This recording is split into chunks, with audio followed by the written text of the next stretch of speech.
नमस्कार दोस्तों, आज हम मॉडर्न इंडियन हिस्ट्री के फोर्थ लेक्चर में जिसमें हम बात करने जा रहे हैं political conquest by the Britishers.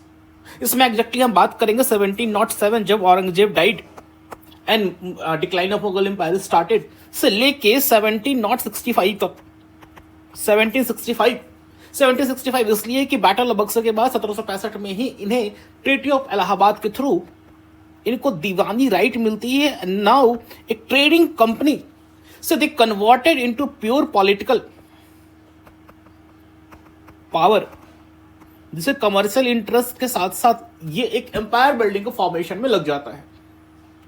सो ये journey we will trace and in this particular journey में एक फेज आता है, कुछ महत्वपूर्ण इवेंट्स आते हैं जिस इवेंट्स ने इस पूरी जर्नी को शेप किया है। First Carnatic Wars, 3 Carnatic Wars होते हैं और 2 कार्नेटिक वार में बेसिकली ब्रिटिशर्स बैकफुट पे होते हैं और इनकी राइवलरी किससे होती है? फ्रेंच से होती है, क्योंकि फ्रेंच ईस्ट इंडिया कंपनी का भी अब इंडिया में एंट्री हो चुकी है 1664 में। सो उसके बाद इमीडिएटली सेकेंड कार्नेटिक वार में ब्रिटिशर्स मिडवे में दे बिकम विक्टोरियस।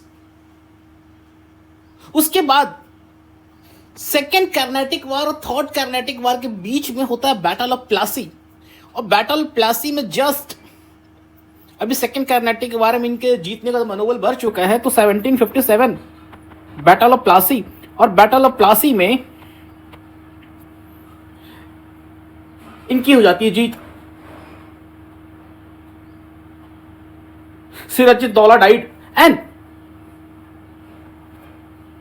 1761 में बहुत बड़ी घटना होती है, जो बिगेस्ट एम्पायर, जो biggest power contender of Indian सब कॉन्टिनेंट एट मराठा को बहुत बड़ी हार मिलती है। Third battle of Panipat,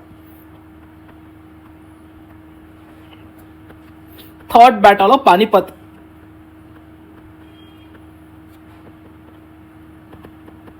and चूंकि मराठा अब मेन पावर नहीं रह चुका है इंडियन सब कॉन्टिनेंट में, सो ब्रिटिशर्स 1764 में no one is there to counter the rising dominance of Britishers. So 1764 में जो मीर कासिम कोशिश करता है कि ब्रिटिशर्स को निकालने का, Mir Qasim help of Nawab of Awadh plus नाम मात्र के जो मुगल एम्पायर है उनको लेके ही fought with Britishers, but Britishers ने इनको बहुत इजीली हरा दिया। और 1764 battle of Buxar become the last decisive victory, last decisive battle जिसने ब्रिटिश को as a political power establish कर दिया। सो आज की जर्नी में वी विल सी कि हाउ क्या ये मेयर हमारी सिर्फ ब्रिटिशर्स, हमारे इंडियन के फ्रैगमेंटेशन में जो पावर मुगल डिक्लाइन के बाद जो रीजनल पावर्स इमर्ज हुए, क्या उनके फ्रैगमेंटेशन के कारण ब्रिटिशर्स को इतनी आसानी से सारे बैटल्स में दे वॉन, या फिर कुछ कुछ घटनाएं एक्सीडेंटल भी थी। फाइनली वी विल सी कि हाउ दिस लेड टू, कैसे इन घटनाओं के बाद इनका पावर बढ़ता चला गया। So last class we discussed कि हाउ ब्रिटिशर्स ने 1717 में इनको फरमान इश्यू हो गया। उस फरमान का एक पार्ट था दस्तक। जो फैक्ट्री का चीफ होता है वो एक पेपर इश्यू करता है कि जो भी कंपनी के गुड्स वगैरह उनको ट्रेड करने पे आपको पेमेंट नहीं किया जाएगा। सो ये हमने देख लिया, दस्तक के बारे में लास्ट टाइम देख लिया था। वी ऑल्सो सो अवध का हमने फॉर्मेशन देख लिया था 1722। उसके बाद हमने देखा formation of Hyderabad 1724। Also we saw Bengal, Murshid Quli Khan 1717 में ही बिकेम गवर्नर, और इसके बाद से ये ऑलमोस्ट ऑटोनॉमस हो गए, बिल्कुल फ्री हो गए, स्वायत्ता मेंटेन करते हुए ही स्टार्टेड रूलिंग।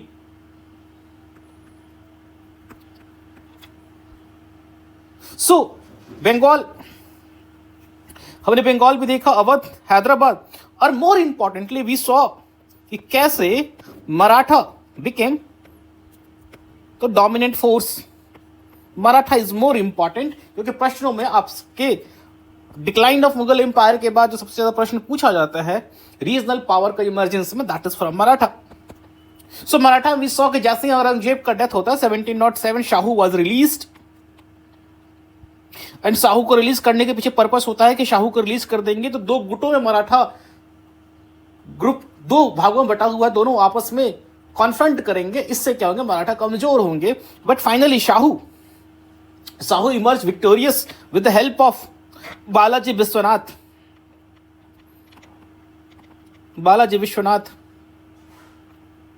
और finally Shahu become Chhatrapati. And Shahu ने बालाजी विश्वनाथ को 1713 में अपना पेशवा घोषित कर देते हैं. देन अगेन 1720 में Bajirao become the next Peshwa. और 1720 से लेकर 1740 तक Bajirao will remain the next Peshwa. काफी ambitious politically and he is also very brave. So इसके टाइम पे मराठा एम्पायर हर जगह शेर की तरह दहाड़ रहा होता है. हैदराबाद से लेकर everyone is very of this furious person. So 1720 to 1740 जैसे लास्ट क्लास में डिस्कस किया, ये बाजीराव का पीरियड होता है. और 1740 से लेके 1761 Balaji Bajirao the son of Bajirao. और बाजीराव इसके टाइम से जो पेशवा का पोस्ट है वो हेरेडिटरी हो जाता है. पेशवा मतलब अब जो पावर का शिफ्ट है वो छत्रपति से पेशवा की तरफ हो चुका है, क्योंकि पेशवा ने पूरा का पूरा मराठा एडमिनिस्ट्रेशन कंट्रोल कर लिया है. So the last class we have seen this dynamics कि किस तरह से हमारे रीजनल पावर्स का उदय हो रहा है. और उसमें ब्रिटिशर्स बहुत ही पेशेंटली देख रहे हैं कि आखिर इंडिया में किस तरह से हम एज ए पॉलिटिकल पावर के रूप में इमर्ज हो सकते हैं.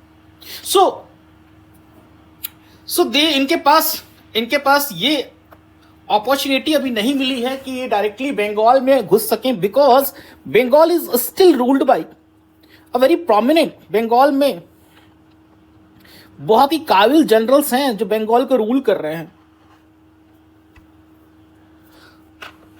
Bengal is first ruled by Murshid Quli Khan, उसके बाद अलीवर्दी खान. सो ये जो नॉट इमीडिएटली बीच में the son will come, the son in law, then 1740 Alivardi Khan came.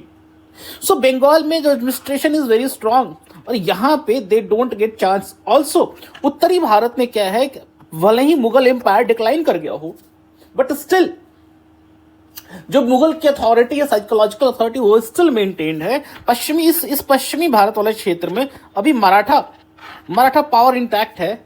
So Britishers are not getting chance कि कैसे हम यहाँ के भारत के पॉलिटिकल लैंडस्केप में एंट्री करें. But they got this opportunity in the zone of in southern zone of India.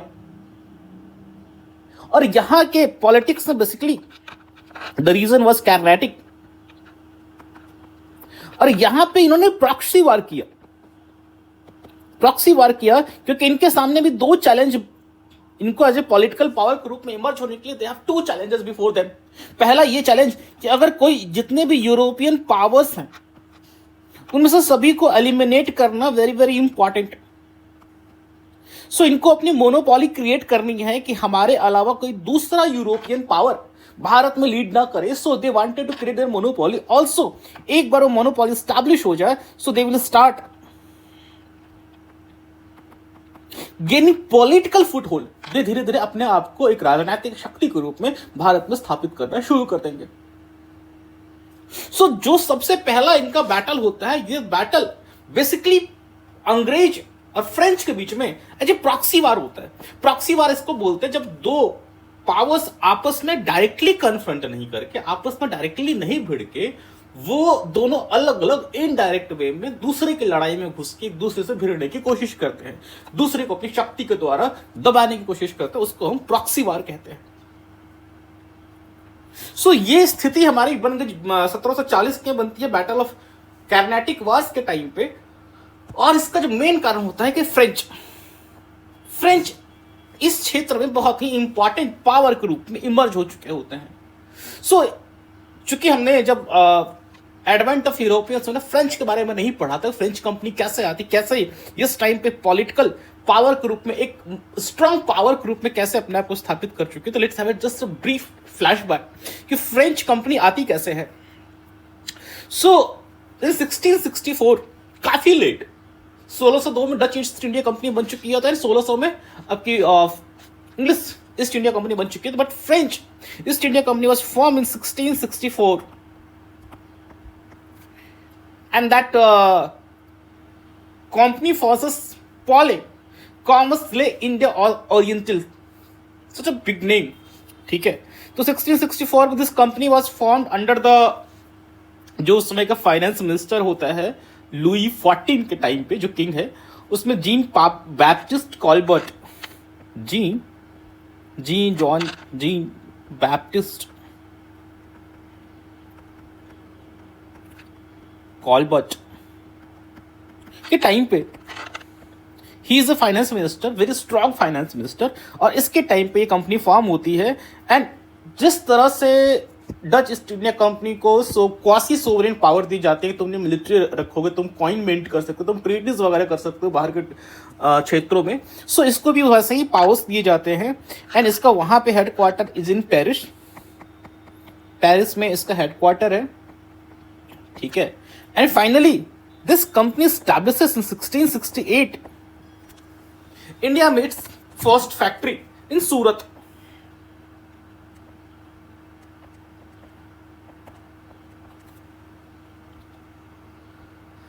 So in 1668 they established their first factory in Surat. लेकिन soon they start, इनका धीरे धीरे ना ये they started shifting their location, अलग अलग areas पे they started establishing. Masulipatnam में they established in 1669, पौंडीचेरी नहीं पुडुचेरी, प्रेजेंट डे पुडुचेरी 1674, बंगाल में चंदेर नगर इन 1690, माहे करिकाल और यनम, माहे एंड करिकाल लेटर ऑन 1725 और 1738, this two territory were establish. तो सबसे पहले ये भी सूरत की फैक्ट्री एस्टैब्लिश करते, बट सून इनका जो मेन एरिया हो जाएगा वो हो जाएगा पौंडीचेरी। पौंडीचेरी बिकम फ्रेंच का headquarter. So French as a company अपने आप को स्टैब्लिश कर चुके हैं, they are continuously in fight with Britishers. और इनका ब्रिटिशर्स के बीच फाइट करने के पीछे जो मेन कारण है कि वैश्विक स्तर पे, ग्लोबल लेवल पे फ्रांस और ब्रिटिशर्स के बीच बहुत लंबी फाइट होती चली है। दोनों एक दूसरे के हमेशा राइवल ग्रुप में होते हैं। जब भी कुछ ऐसा यूरोप में होता है, कुछ भी ऐसा ग्लोबल स्टेज पे होता है, सो दोनों एक दूसरे के अगेंस्ट वाले खेमे में होते हैं। दोनों एक राइजिंग पावर हैं, दोनों के अपने अपने एम्बिशंस हैं, और उन एम्बिशन के कारण द फ्रेंच वर्सेस ब्रिटिशर्स, ये always they come to fight each other. So इसी क्रम में एक बड़ी इंपॉर्टेंट घटना होती है 1740 में। 1740 में घटना होती है Austrian war of succession. Austrian war of succession, and जो ऑस्ट्रिया का किंग है, that king has died, without, इनका कोई मेल चाइल्ड नहीं है, ही डजंट हैव ए सन। तो 1740 में he died, the king emperor Charles, he is emperor Charles,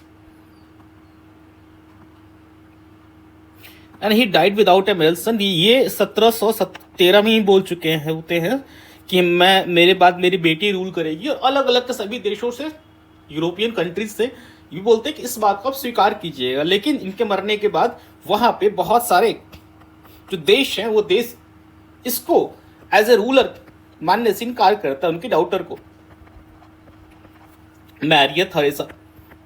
सो इसको लेके ब्रिटिशर्स और फ्रेंच दोनों अलग अलग खेमे में बढ़ जाते हैं। ब्रिटिशर्स इसको सपोर्ट कर रहे हैं कि मैरिया थरेसा विल बी द, हम इसको रूलर मानेंगे। फ्रेंच इसके अगेंस्ट में है, और यहीं से फिर से ऑस्ट्रियन वॉर ऑफ सक्सेशन के कारण फिर से जो फ्रांस और ब्रिटेन के बीच में जो अंदर में एनिमोसिटी है, दोनों के बीच में जो प्रतिस्पर्धा है वो फिर से भड़क जाती है एंड अगेन वार का माहौल बना हुआ है।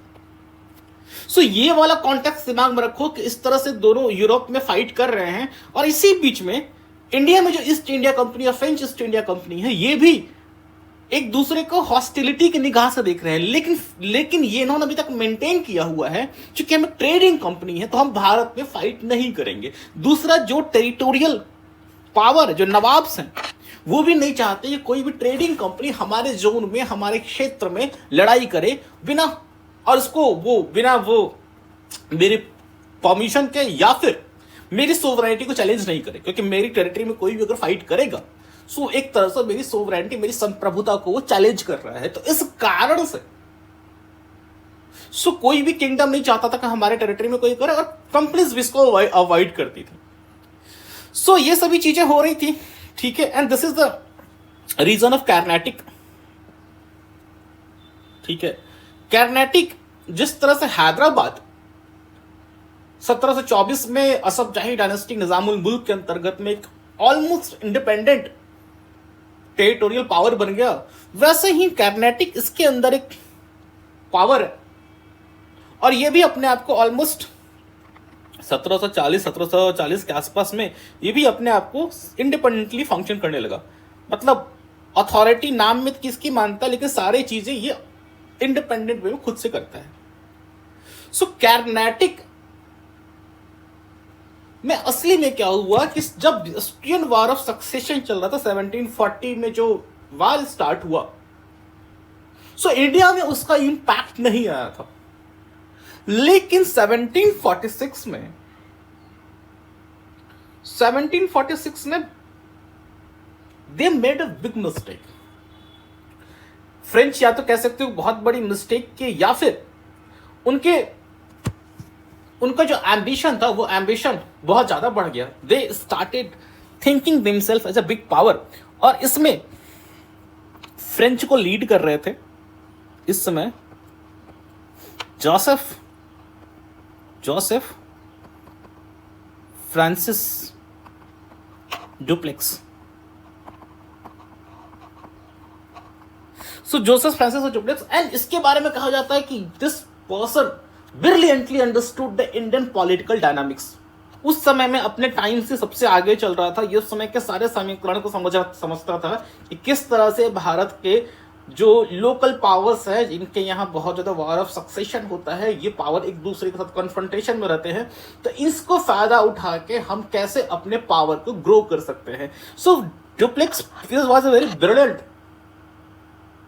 पॉलिटिकल एनालिस्ट, इसको बहुत अच्छी चीज समझ में आती थी। बट इसका प्रॉब्लम इसके साथ में क्या था कि इसको फ्रेंच गवर्नमेंट से सपोर्ट नहीं मिलता था, बिकॉज फ्रेंच गवर्नमेंट कभी भी इंडिया को एज ए अपना एम्पायर के फॉर्म में नहीं ट्रीट करने की कोशिश की। They always wanted to treat it is a trading post, colonial trading post.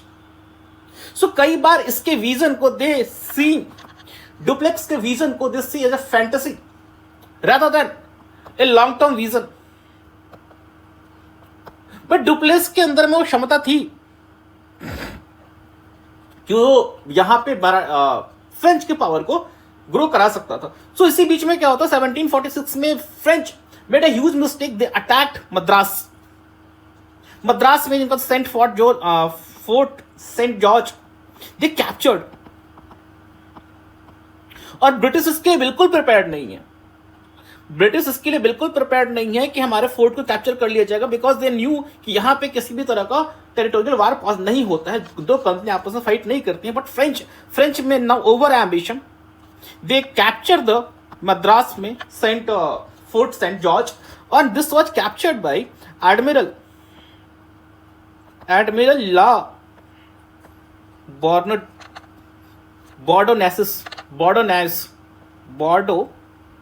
Nice,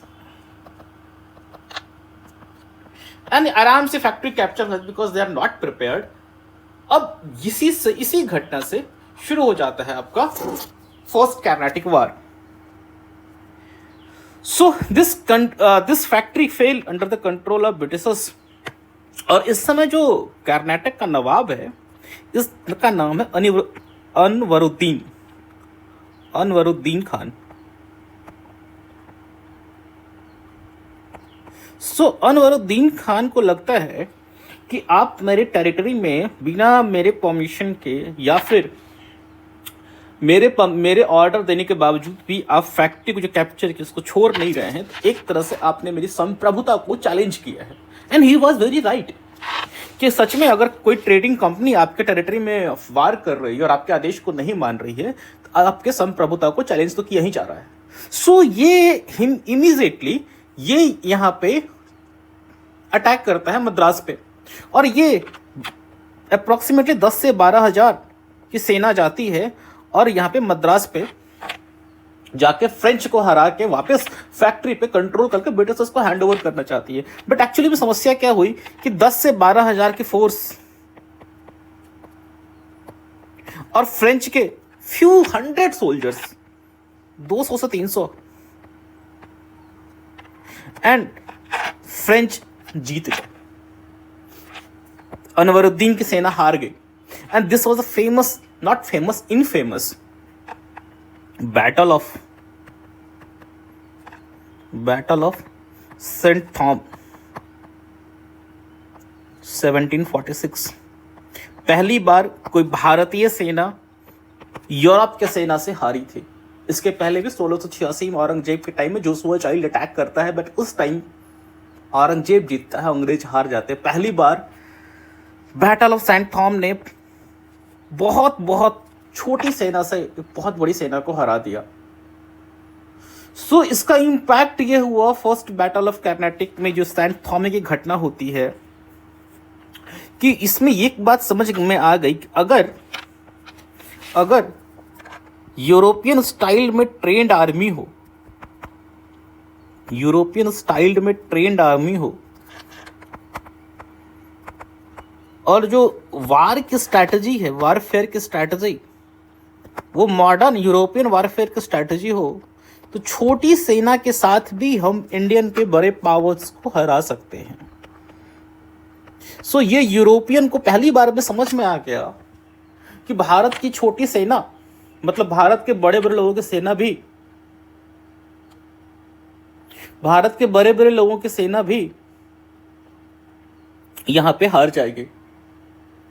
so this battle of Saint Thome was very very important. French ने बहुत ही डिसाइसिवली इसकी सेना को हरा दिया और पूरे तरह से भारत के आर्मी की मिलिट्री वीकनेस को एक्सपोज कर दिया। सो 1746 की ये घटना बहुत इंपॉर्टेंट होती है। इसी बीच में यूरोप में ये वार खत्म हो जाता है विथ ट्रीटी ऑफ एक्स-ला-शैपेल। ये जर्मनी में एक प्लेस है जहां पे ट्रीटी होती है, उसी के नाम पे इसका नाम रखा गया, ट्रीटी ऑफ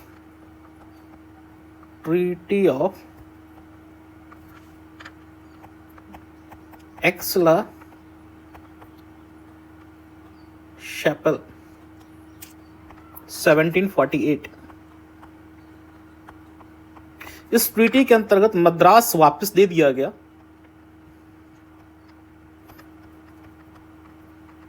उनके आपस में कुछ डील हुए थे यूरोप में कि इंडिया में जो मद्रास है, मद्रास वापस ब्रिटिशर्स को दे दो, जो तुम्हारा नॉर्थ अमेरिका में कुछ प्लेस है कनाडा वगैरह में, वो वापस फ्रेंच को दे दिया गया, ठीक है।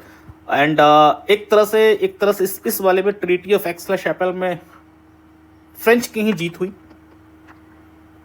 फ्रेंच के ही टर्म्स पे डील किया गया।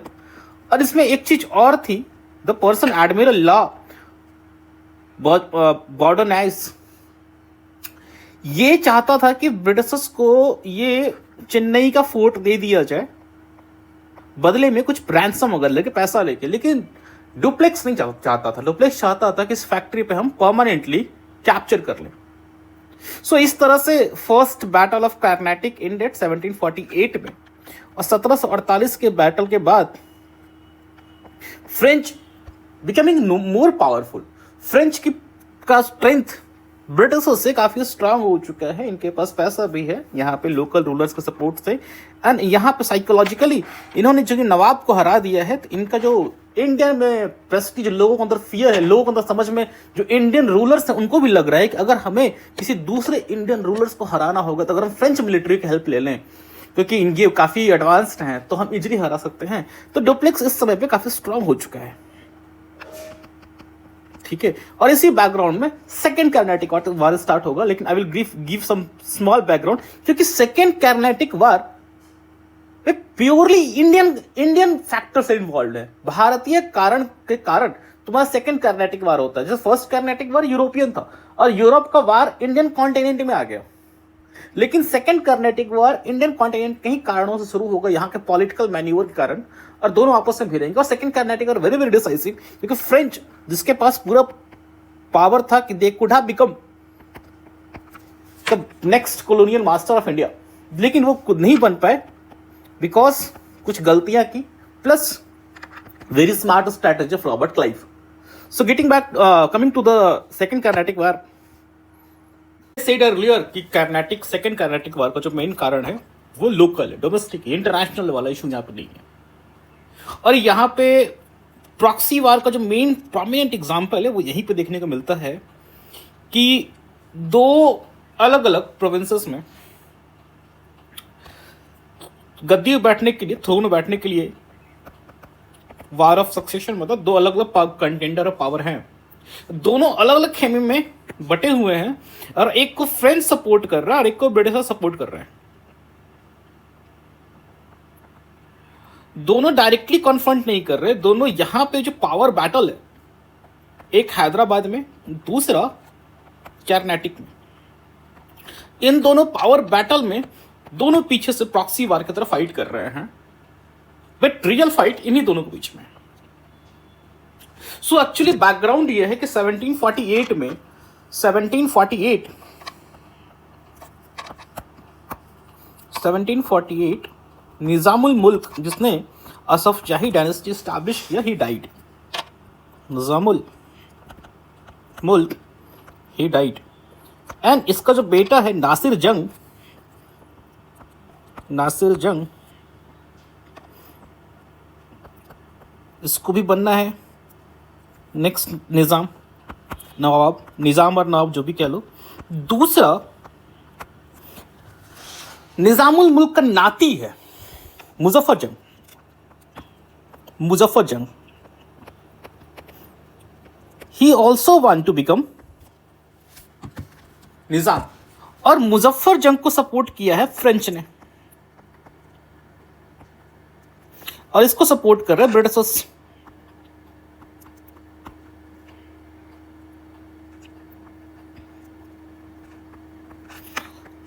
सो 1748 निजामुल मुल्क के डेथ के बाद में दो अलग अलग ग्रुप इमर्ज होता है हैदराबाद में। एक ग्रुप है जो उसका बेटे का, नासिर जंग का, जो ब्रिटिशर्स के हेल्प से वहां पे गद्दी पे कब्जा करना चाहते हैं, और मुजफ्फर जंग फ्रेंच के सपोर्ट से कैप्चर करना चाहता है।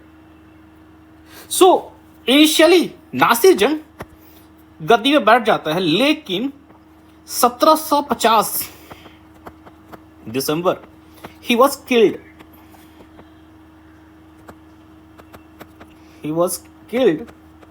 एंड मुजफ्फर जंग को गद्दी पे बिठा दिया जाता है with the support of French.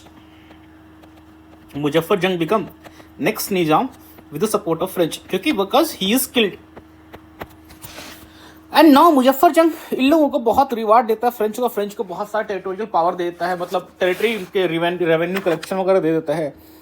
And this is how Muzaffar जंग, लेकिन मुजफ्फर जंग बहुत दिन तक रूल नहीं कर पाता, और फरवरी 1751 में ही वॉज ऑल्सो किल्ड। इसको किसी अफगान, इसके कुछ अफगानी साथी हैं और आपस में रिवार्ड को लेके कि पैसे का डिस्ट्रीब्यूशन वगैरह को लेके दोनों पंगा हो जाता है, एंड फाइनली मुजफ्फर जंग वॉज ऑल्सो किल्ड, और नासिर जंग का छोटा भाई सलाबत जंग बिकम द नेक्स्ट निजाम। इसको भी फ्रेंच ने सपोर्ट किया होता है। सो एक तो पावर स्ट्रगल ये है जिसमें French is now supporting Muzaffar जंग वाले फैक्शन को, और फाइनली जो सलाबत जंग फाइनल बनता है इसको। दूसरा जो तुम्हारा शुरू होता है war of succession, this happens in Carnatic zone. Carnatic zone basically ये जोन है। और यहाँ पे कर्नाटिक में क्या होता है कि कर्नाटिक में जो अभी 1739 अपने थोड़ी देर पहले ही बताया था कि कर्नाटिक ऑलमोस्ट इंडिपेंडेंटली रूल करता है। 1739 में Anwaruddin Khan was appointed as Nawab. Anwaruddin Khan was appointed as Nawab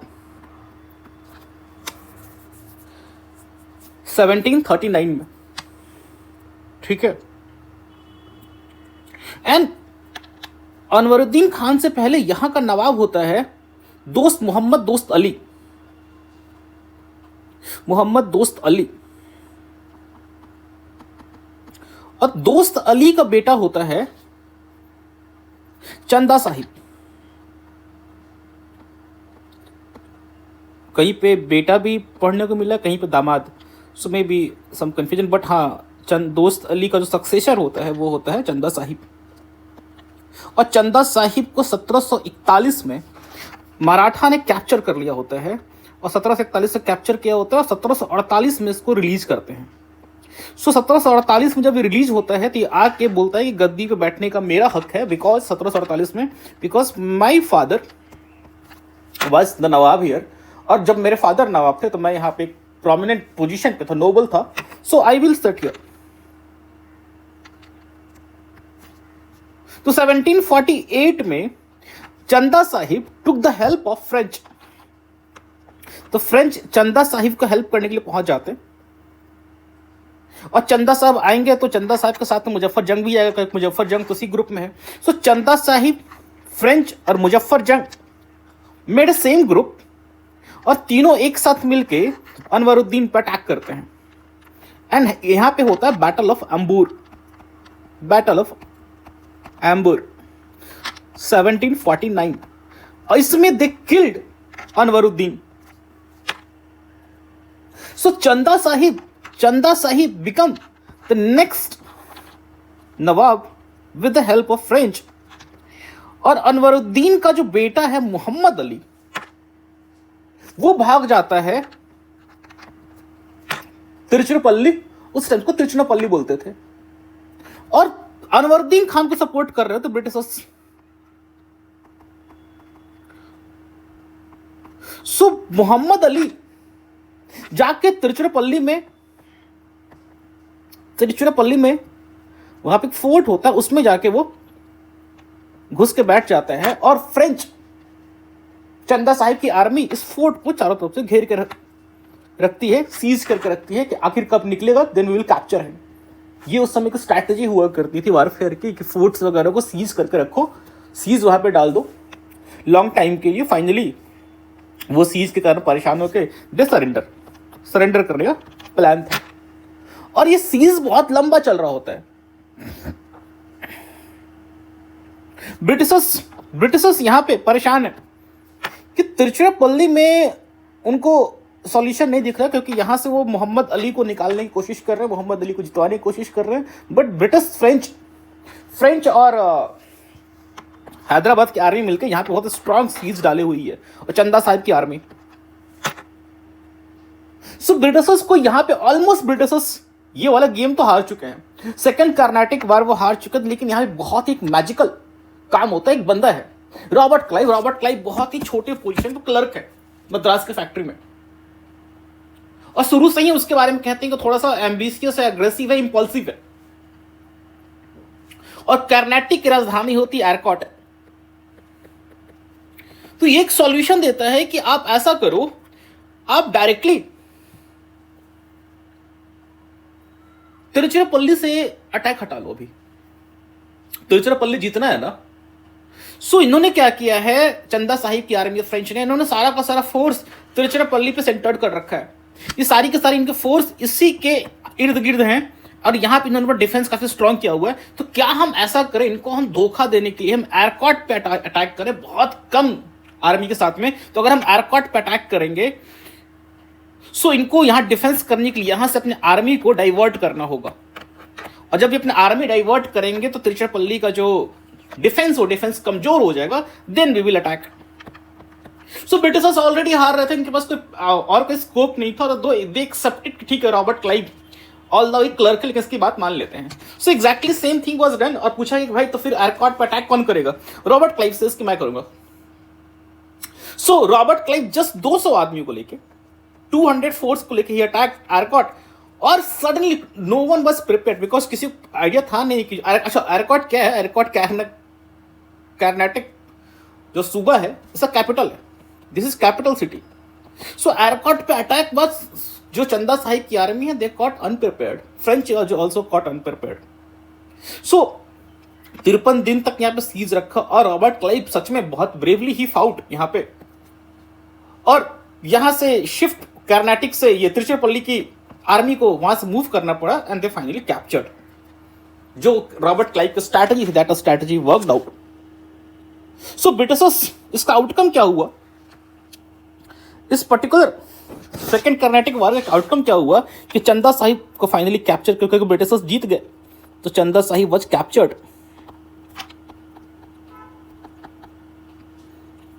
and executed.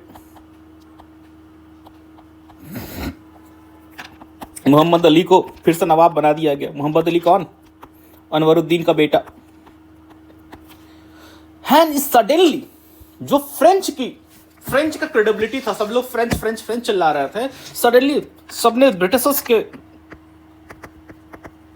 बारे में बोलना शुरू कर दी कि ब्रिटिशर्स की आर्मी बहुत स्ट्रांग है, they are very shrewd, they are very smart.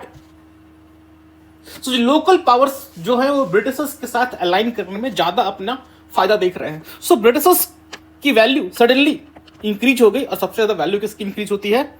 Robert Clive. Robert Clive is no more a clerk, अब वो मिलिट्री जनरल बन जाएगा, वो कुछ मिलिट्री को लीड करेगा, आर्मी को। सो 1754 डुप्लेक्स को बुला लिया जाता है वापस। डुप्लेक्स को बुला लिया गया, यू कम फ्रांस में, क्योंकि फ्रांस में उस समय बहुत ज्यादा देवर ग्लोबल कॉन्फ्लिक्ट में लगे हुए हैं, और इंडिया में जो वार पे वार हुआ जा रहा है, ये वार कर्नाटिक वार्स। सो इसके कारण उनकी आर्मी फाइनेंशियल ड्रेन, पैसे का ड्रेन हो रहा है, आर्मी का भी इशू है। सो दे डुप्लेक्स को बुला लेते वापस, बिकॉज लगता है डुप्लेक्स बहुत ही एम्बिशियस है, ये रहेगा भारत में तो वार्स होते रहेंगे, ऐसी परिस्थिति में कंपनी का पैसा हमें फंड करना पड़ेगा। सो डुप्लेक्स कॉल्ड। ऊपर से इंग्लैंड में, यूरोप में माहौल बन रहा था कि भारत और फ्रेंच ब्रिटिशर्स आपस में पीस एग्रीमेंट कर ले, संधि समझौता कर लें। सो इसके लिए भी इसको बुलाना अनिवार्य था। सो डुप्लेक्स को बुला के the next person which was came, the Charles Godeheu. ये बहुत ही, इसको बोल के ही भेजा गया तुमको जाके वहां पे चीजों को संभालना। जैसे ही आता है, ट्रीटी ऑफ पौंडीचेरी होती है। ट्रीटी ऑफ पौंडीचेरी में जो टर्म्स हैं, वो टर्म्स बेसिकली ब्रिटिशर्स के होते हैं। सो इस तरह से ब्रिटिशर्स, ऑल्दो कोई किसी का टेरिटरी में एक्सचेंज नहीं होता है, टेरिटोरियल गेम किसी को नहीं होता, ना फ्रेंच को ना ब्रिटिशर्स को, लेकिन जो पॉलिटिकल सुपरमेसी है, पॉलिटिकल लेजिटिमेसी, वो ब्रिटिशर्स को मिल जाती है। सो इसका इंपैक्ट ये पड़ा ट्रीटी ऑफ पौंडीचेरी 1754 में कि ब्रिटिशर्स का जो कॉन्फिडेंस, वो कॉन्फिडेंस काफी स्ट्रांग हो चुका है। वो एक बहुत बड़े पावर को जो उनके साथ कॉम्पीट कर सकता था, उनको हरा चुके हैं। प्लस जो लोकल पावर्स है, मोहम्मद अली, ये उनको फेवर करेगा, हैदराबाद और इनको फेवर करेगा। So they are now much more confident. So just 3 साल के बाद बैटल ऑफ प्लासी होगा। सो इनके पास एक कॉन्फिडेंस है कि यार बैटल ऑफ प्लासी में अब हम 2 वार जीत के आ रहे हैं। सो बैटल ऑफ प्लासी में हम बंगाल के नवाब से भिड़ सकते हैं, और यही बंदा जाएगा रॉबर्ट क्लाइव भी। तो शायद अगर एरकॉट नहीं हुआ होता, शायद रॉबर्ट क्लाइव की वो स्ट्रैटेजी नहीं उसने की होती, तो शायद बैटल ऑफ प्लासी में क्लाइव नहीं गया होता। सो बहुत सारे अल्टरनेटिव हिस्ट्री आज क्रिएट हो सकते थे given the second Carnatic war के आउटकम से। So second Carnatic war ended in 1754 and again again this war is started. और अगेन इस बार का जो कारण है वो कारण ग्लोबल है।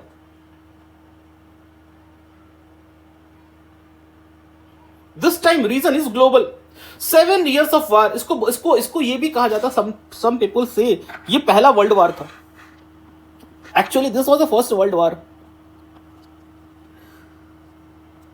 सो इस पर्टिकुलर वार में पूरा वर्ल्ड आपस में भिड़ा होता है और France and England they become एक दूसरे से फाइट यूरोप में कर रहे हैं, नॉर्थ अमेरिका में कर रहे हैं, अफ्रीका, कैरिबियन आइलैंड और एशिया में तो इंडिया वगैरह है। और India become the strategic theatre. India become the strategic theatre.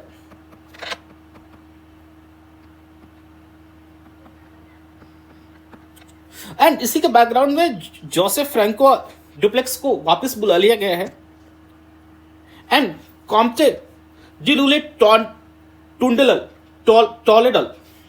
Comte de लैली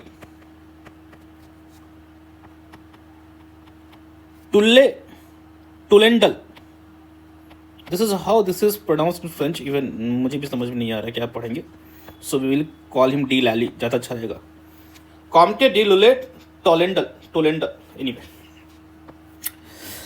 सो ये he was sent in 1758 and ये बंदा डुप्लेक्स इतना स्मार्ट नहीं है। इसकी सबसे पहली गलती होती है कि ये लोकल रूलर्स को इग्नोर करता है, उनके सपोर्ट्स को इग्नोर करता है। इसको लगता है कि हम यहाँ पे कोई वार होगा तो अपन खुद ही जीत जाएंगे, हमें किसी और की जरूरत नहीं है। दूसरा, सेंट्रलाइज्ड कमांड में ज़्यादा बिलीफ रखता है ये। इसको लगता है सब कुछ मैं ही कंट्रोल करूं। So first Carnatic war, second Carnatic war में डुप्लेक्स के साथ साथ में एक और बंदा है Bussy, French journal.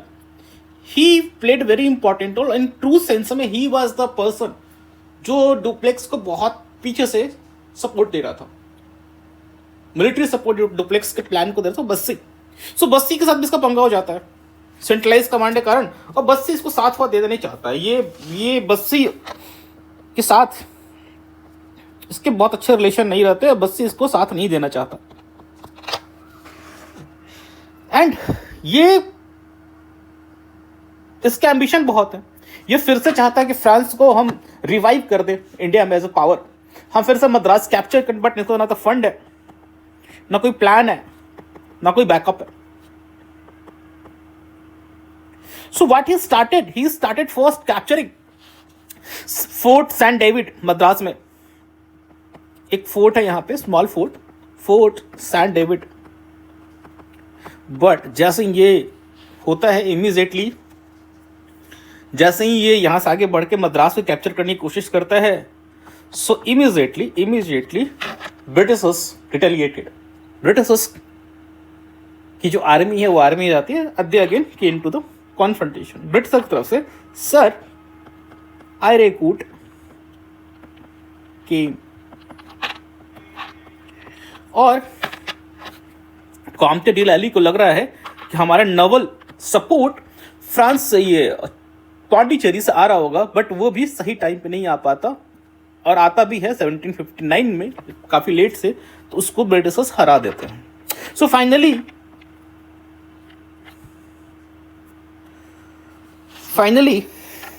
1760 22 January there is a small place Vandivas near Arcot, Tamil Nadu.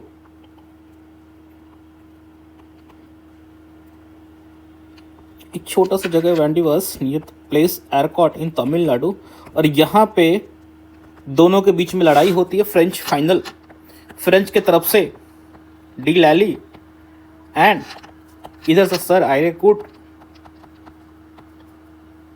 Bassi भी है बट बस्सी बहुत मन से फाइट वेट नहीं कर रहा, ठीक है। एंड फाइनली इस बैटल में he was thoroughly defeated. French were thoroughly defeated. उसके बाद पौंडीचेरी को ब्रिटिशर्स कैप्चर्ड जनवरी 1761 में। ये Pondicherry captured last French base जो भारत में बचता है वो पौंडीचेरी होता है, पौंडीचेरी भी कैप्चर कर लिया जाता है। 15 जनवरी को 1761 को लेली सरेंडर कर देता है और लेली को एज ए प्रिजनर बना के इसको इंग्लैंड लेके जाते हैं वापस, और इंग्लैंड से फ्रांस जाता है और फ्रांस में इसके अपने ही किंग 1766 में इसको एक्सक्यूट कर देता है, ये कह के कि तुम्हारे कारण हम इंडिया में वार हार गए। और 1763 में फाइनली ट्रीटी ऑफ पेरिस होता है, ट्रीटी ऑफ पेरिस, जिसमें फ्रांस एक्सेप्ट कर लेते हैं कि भाई हम अब इंडिया में तुमसे पंगा नहीं लेंगे। सो फाइनली फ्रेंच एक्सेप्टेड कि इंडिया में ब्रिटिशर्स तुम ही करो, हमें स्ट्रैटेजिक लोकेशन को दे दिया जाता है कि सब तुम, अब तुम्हारे पास 3-4 लोकेशन बचेंगे जहां से सिर्फ तुम ट्रेड कर सकते हो, दैट इज पौंडीचेरी, कारिकाल, माहे एंड चंदेर नगर। चंदेर नगर मतलब इन बंगाल, चंदेर नगर, ठीक है। इसके बाद जो फ्रेंच का जो इंपेरियल एम्बिशन है वो फाइनली खत्म हो जाता है। सो 1763 तक जो उनका मेन पावर कंटेंडर है दैट हैज बीन एलिमिनेटेड। सो ये जो 1757 से लेकर 1765 का टाइम पीरियड है ब्रिटिशर्स के लिए बड़ा ही फायदेमंद टाइम पीरियड है, एक ऐसा गोल्डन पीरियड। क्योंकि इस टाइम पीरियड में 3 चीजें हो रही होती हैं। इनका European rival France has been eliminated, so Asian specially Indian subcontinent के ट्रेड पे इनका मोनोपॉली, एकाधिकार स्थापित हो गया। दूसरा, एकमात्र पावर है जिसके पास शक्ति है जो ब्रिटिश उसको एक्सपेल कर सके इंडियन सब continent, that is Maratha. Maratha अभी अपने पीक पे चल रहा है, लेकिन 1761 में मराठा अपने कई सारे गलतियों के कारण थर्ड बैटल ऑफ पानीपत में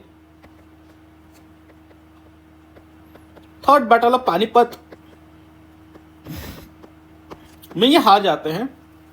और थर्ड बैटल ऑफ पानीपत में हारने के बाद इनको कंप्लीटली रिट्रीट करना पड़ता है। ये नॉर्दर्न इंडिया में दिल्ली में, इससे पहले वो दिल्ली तक इनकी पहुंच हो चुकी है, दिल्ली से बियॉन्ड पंजाब उत्तर पश्चिमी भारत के सभी क्षेत्रों में ये अपने कैप्चर करना शुरू कर चुके हैं। So it was only matter of time.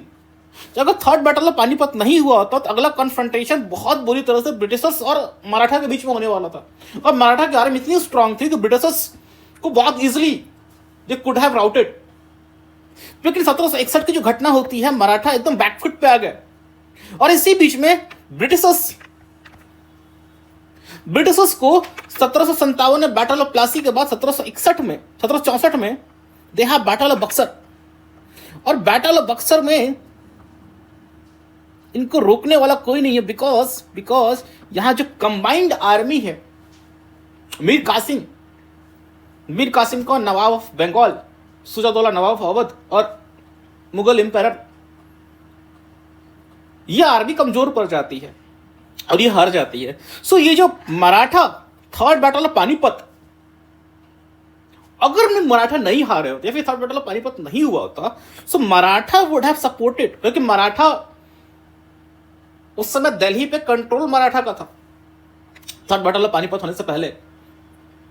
So Maratha directly confrontation with Britishers. और बैटल ऑफ बक्सर इतना डिसाइसिव नहीं होता, बैटल ऑफ बक्सर में Britishers would have lost. So यहां से जो कहानी हम अंडरस्टैंड करनी है कि भले ही कार्नेटिक वार में 3 कार्नेटिक वार में इन्होंने फ्रांस को, जो फ्रेंच ईस्ट इंडिया कंपनी, उसको तो उन्होंने रिमूव कर दिया। ये यहाँ के राजनीति लोकल डायनामिक्स को समझने लगे। इनको ये भी समझ में आ गया, बहुत बड़ी जो इनको अंडरस्टैंडिंग मिली कि भारतीय सिपाहियों में नेशनलिज्म वगैरह कोई फीलिंग नहीं है। इनको पैसा दो, ये मर्सनरी की तरह काम करने को तैयार हैं।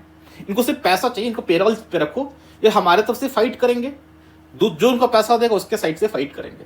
दूसरा, हमें जरूरी नहीं है कि हम बहुत ज्यादा स्ट्रॉन्ग यूरोप के मैन पावर को लाके यहाँ पे अपनी आर्मी बनाए। अगर हम इंडियन मैन पावर को अगर हम यूरोपियन स्टाइल में ट्रेन कर दें तो ये भी किसी से कम नहीं है, और इनको पेमेंट भी कम करना पड़ेगा। और तीसरा इनको ये बात समझ में आ गई कि इंडिया की जो लोकल रूलर्स हैं, इनकी आर्मी भले ही नंबर्स में बहुत ज़्यादा हो, इनकी टैक्टिक्स, स्ट्रैटेजी, वारफेयर स्टाइल में ये हमसे बहुत पीछे हैं। सो हमें यूरोपियन ट्रेंड स्टाइल में आर्मी हमें खड़ी करनी है। उसके लिए हमें यूरोप से इंसानों को लाने की जरूरत नहीं है, हमें भारतीय लोगों की हेल्प से ही काम हो जाएगा। और इनको बस पेमेंट करना है, पेमेंट भी उतना नहीं करना है, और हम एक छोटी सी भी कंटिजेंट, स्ट्रॉन्ग कंटिजेंट तैयार कर लेते हैं अटैक करने के लिए। सो हम यहाँ के लोकल रूलर्स को हरा सकते हैं। सो कैरेटिक वार से इनको बहुत अच्छी अंडरस्टैंडिंग मिली, प्लस इन्होंने फ्रेंच पावर को रूट आउट कर दिया। बट अगेन चैलेंज वॉच, इनका अगला जो वार थिएटर तो वो है बंगाल। सो बंगाल में what happened actually, battle of Plassey. Battle of Plassey is decisive turning point. और बैटल ऑफ प्लासी भी एक्सीडेंटल नहीं हुआ है, यह भी भारत और फ्रांस के इंडिया और फ्रांस के बीच के राइवलरी का ही परिणाम था। चूंकि इंडिया और फ्रांस की राइवलरी पूरे वैश्विक लेवल पे चल रही है, सो फ्रेंच फैक्ट्री और ब्रिटिश फैक्ट्री भी जो बंगाल में है, उनके बीच भी राइवलरी चल रही है। और उन दोनों के राइवलरी के कारण जो वहां का नवाब है वो इंटरफेयर करेगा। और रॉबर्ट क्लाइव जो जस्ट अभी आर्कॉट में ही हैज बिकम विक्टोरियस, उसका जो कॉन्फिडेंस बहुत ऊपर है, वो आएगा फाइट करने के लिए। So let's see in detail के बैटल ऑफ प्लासी 1757 ये कैसे एंग्लो फ्रेंच के बड़े ग्लोबल थिएटर के पार्ट है, और कैसे ब्रिटिशर्स का प्लान अभी बंगाल का एग्जैक्ट तुरंत नहीं है, लेकिन कैसे ब्रिटिशर्स को यह मौका मिल जाता है बंगाल में घुसने का 1757 के बैटल ऑफ प्लासी। और ठीक बैटल ऑफ प्लासी के बाद बैटल ऑफ बक्सर नहीं होता अगर बैटल ऑफ पानीपत में मराठा नहीं हारते। सो दो important story we need to understand कि बैटल ऑफ प्लासी कैसे ये एंग्लो फ्रेंच राइवलरी का पार्ट था, कैसे इसमें तुम्हारा जो नवाब है ही गॉट इंटरफेयर्ड। दूसरा कि कैसे बैटल ऑफ पानीपत में मराठा की हार हो गई, क्यों हार हो गई, इसका क्या कनेक्शन है, उत्तरी भारत में उसमें क्या, अभी तो हम दक्षिणी भारत के बारे में बात किए, उत्तरी भारत में क्या चल रहा है। और जब उत्तरी भारत के बारे में समझ जाएंगे तो पूर्वी भारत के समीकरण, जो बंगाल का समीकरण है, वो भी समझ में आ जाएगा। So before first we go to the battle of Plassey, so now we will start कि बैटल ऑफ प्लासी के समय पे पॉलिटिकल कंडीशन बंगाल की क्या थी। बंगाल अभी भी काफ़ी स्ट्रांग है, एंड बिफोर सिराजुद्दौला को जब बनाया जाता है यहाँ का नवाब, सो उसके पहले नवाब यहाँ पे है अलीवर्दी खान, काफ़ी strong ruler, very strong ruler. और इसने हमेशा फॉरेनर्स को, जो भी यूरोपियंस हैं, उनको हमेशा कंट्रोल में रखा। तो उसकी पॉलिसी हमेशा यही रहती थी कि तुम ट्रेडर हो, ट्रेडर की तरह ही रहो, don't try to become a ruler. So always Alivardi Khan played a very important role to check the ambitions of these European powers. So इसी कारण से जैसे हम थोड़ी देर पहले जब कर्नाटिक वार्स देख रहे थे तो मैंने बताया था कि नॉर्थ के सिचुएशंस इतने आसान नहीं थे ब्रिटिशर्स या फ्रेंच को पेनिट्रेट करने के लिए। तो 1756 में अलीवर्दी खान डाइड, 1740 से लेके 1756 तक ही रूल्ड। और 1756 में एक यंग 20 साल का लड़का became the Nawab, and he is a grandson of Alivardi Khan. और जब ये गद्दी पे बैठता है तो उस समय he has been surrounded by, मतलब इसको यंग है तो बहुत सारे लोगों को इससे जलन भी है। एट द सेम टाइम कुछ लोगों गद्दी की चाह भी है, उनको लगता है कि यार गद्दी के असली हकदार तो हम होने चाहिए। और इसमें सबसे ज़्यादा जो गद्दी का खुद को हकदार मानता है that is Mir Jafar.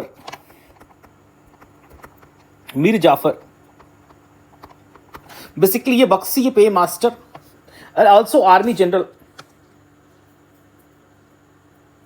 Experienced commander, लेकिन ये एम्बिशियस बहुत है। इसको लगता है कि I should be the next Nawab, ये 20 साल का बच्चा क्यों? दूसरे कुछ लोग हैं, राय दुर्लभ, बेसिकली ये वहां का एक सीनियर नोबल है जो कि सिराज के कार्यकाल में अपने को बहुत साइडलाइन फील कर रहा है। इसको लग रहा है कि ये मुझे उतना भाव नहीं दे रहा जितना मैं अली वर्दी खान के टाइम पे मुझे भाव मिलता था। एंड थर्ड इज यार लुत्फ खान। इसको पावर चाहिए, कैसे? बाकी लोगों के कान भर भर के पॉलिटिक्स करके। ये भी ऑल्सो कोर्ट ऑफिशियल है। तो बेसिकली ये कोर ग्रुप है जो सिराज के अगेंस्ट है।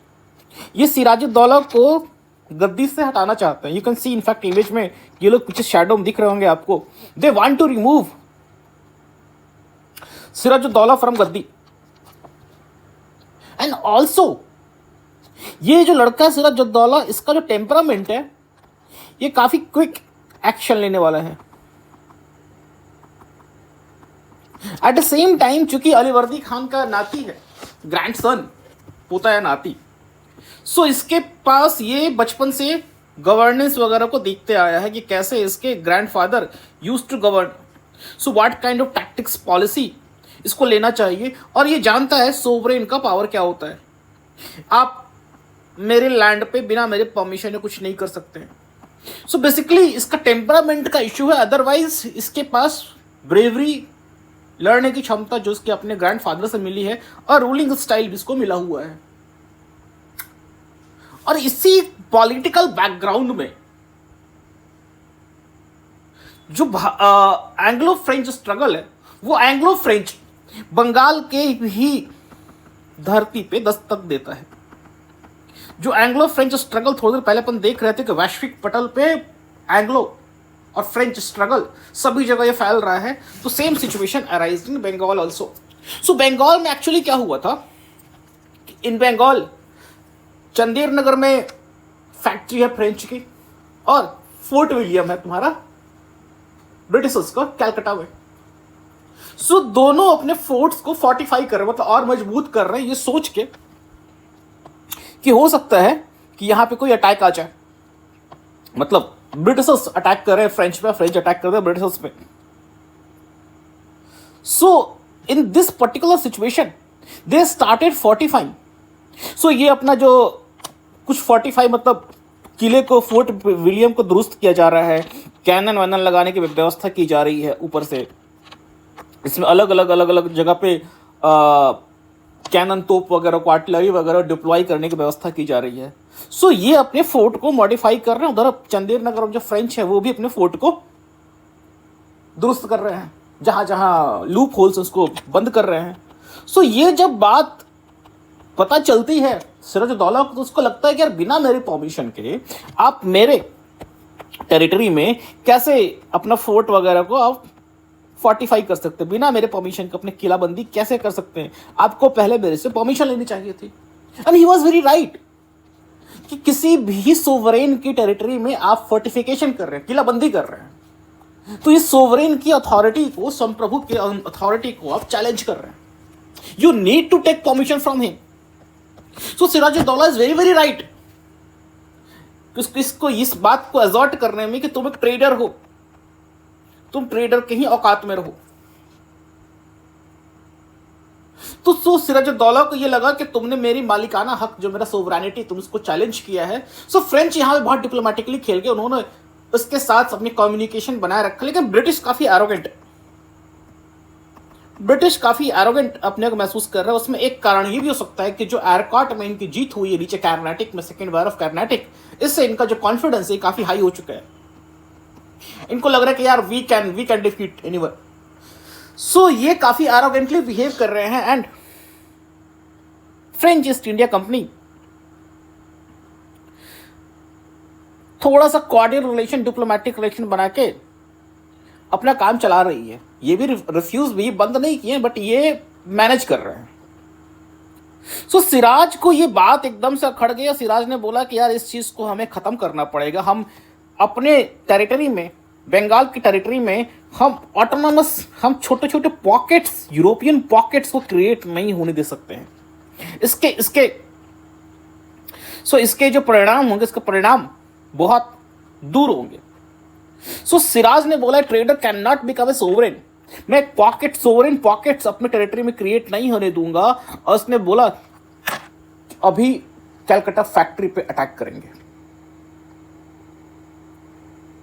अगर ये हमारी बात नहीं मान रहे हैं तो we will attack Calcutta. So ये इमीडिएटली जाता है एंड स्टार्ट इट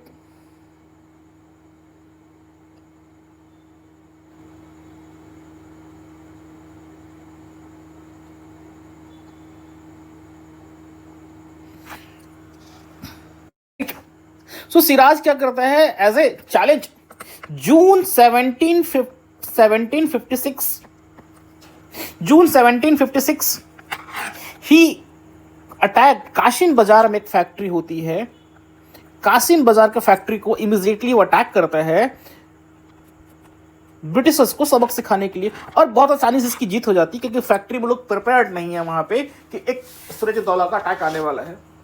वंस सो कासिम बाजार में जीत मिलने के बाद वो इमीडिएटली कैलकाटा पर अटैक करता है।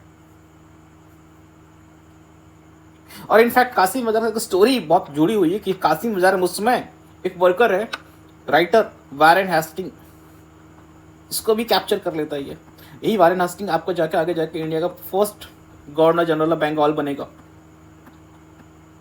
सो कासिम बाजार के अर्ली बहुत ही इजी जीत के बाद ये कलकत्ता पे भी अटैक करता है। एंड कलकत्ता मतलब फोर्ट विलियम अटैक करने के बाद सर जून 1756 में ही कैप्चर्ड फोर्ट विलियम।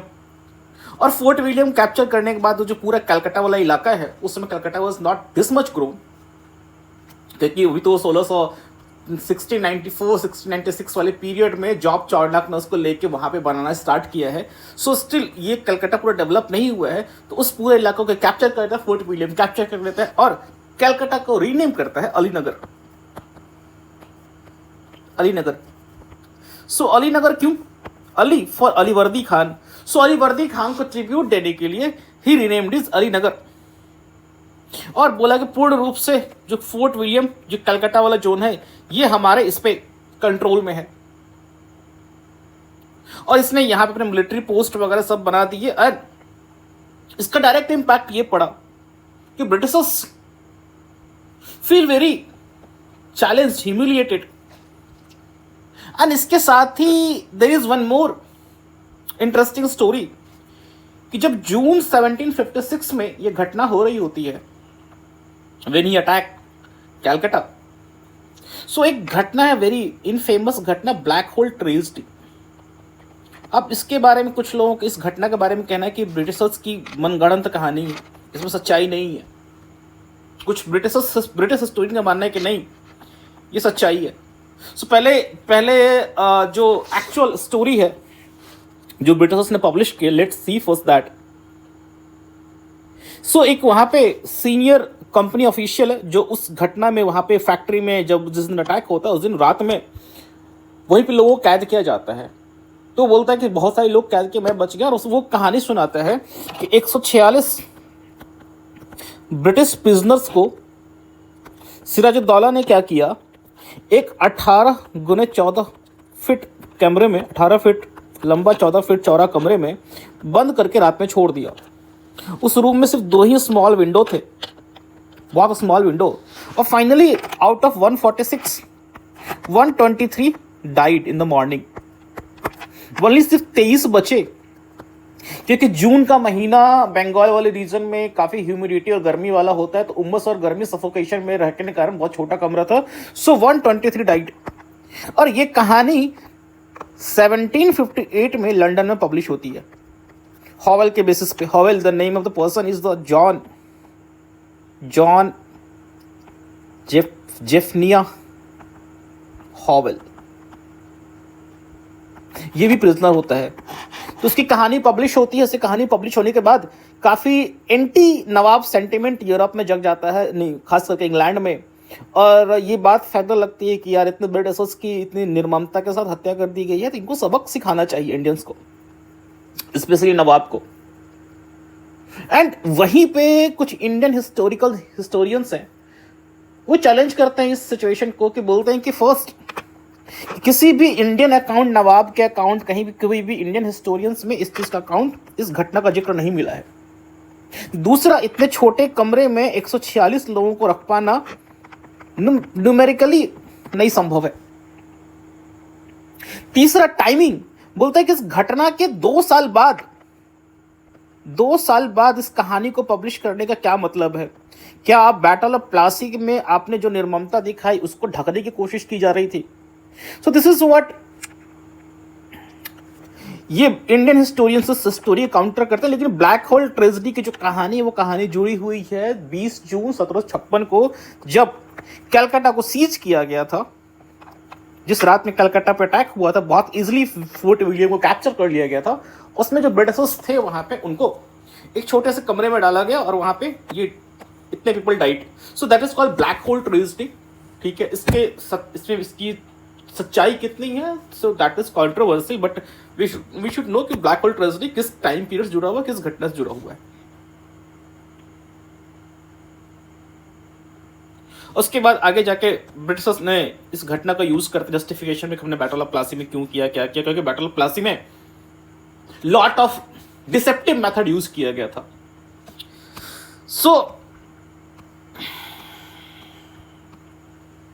सो इस घटना के बाद जब कलकत्ता सीज हो जाता है, सो दिसंबर 1756 में they plan to recapture Calcutta. वापस सिराजुद्दौला का हाथ से कलकत्ता वापस लिया जाए, और इस काम के लिए जिस आदमी को चूज किया जा सकता है वो एक ही आदमी है, दैट इज रॉबर्ट क्लाइव। क्योंकि रॉबर्ट क्लाइव की जो पॉपुलैरिटी है अभी वो पीक पे है। सो रॉबर्ट क्लाइव को दिया जाता है, भैया तुम इसे कमांडर, ब्रिटिश इसे कमांडर बनो, तुम जाके कलकत्ता को वापस लेके आओ। सो यहां पे 2 लोग हैं, रॉबर्ट क्लाइव, और रॉबर्ट क्लाइव जो लैंड की आर्मी है उसको लीड कर रहा होता है। दूसरा general Watson, admiral Charles Watson, ये नेवी को लीड कर रहा होता है। और दोनों ने मिलकर ऐसी 2 प्रॉन्ज स्ट्रैटेजी बनाई है, जमीन और पानी, जल और थल को मिला के। सो इन्होंने बहुत ही स्ट्रैटेजिक प्लानिंग करके गए हैं। वैसे भी क्लाइव काफी स्ट्रैटेजिकली प्लानिंग करके चीजों को चलता है। सो दोनों ने आपस में कोऑर्डिनेशन को बिठा कर दिसंबर 56 में वो कलकत्ता में आते हैं, एंड दे बहुत इजीली दे रीटेक कलकत्ता को वापस कैप्चर में लिया, फिर से कंपनी के वहां पर शासन को स्टैब्लिश किया। और ओवरऑल क्लाइव का जो पूरा कंपोजिशन है, क्लाइव ने 2300 लगभग इसके ट्रूप्स की, जो इसकी सेना है 2300 इसके अंदर है, इसमें 900 यूरोपियन है। अब चूंकि क्लाइव को एंग्लो फ्रेंच वार के टाइम में समझ में आ गया कि इंडियंस को भी तुम यूरोपियन स्टाइल में ट्रेन करके रख सकते हो, तो ये 1400 इंडियन को भी लेकर आया हुआ है। सो टोटल इसके पास 2300 की सेना है। इसने कलकत्ता कैप्चर कर लिया। सो कलकत्ता कैप्चर करने के बाद ये वांट टू इम्पोज, ये अपनी सुपीरियरिटी, अपना फोर्स दिखाना चाहता है नवाब पे।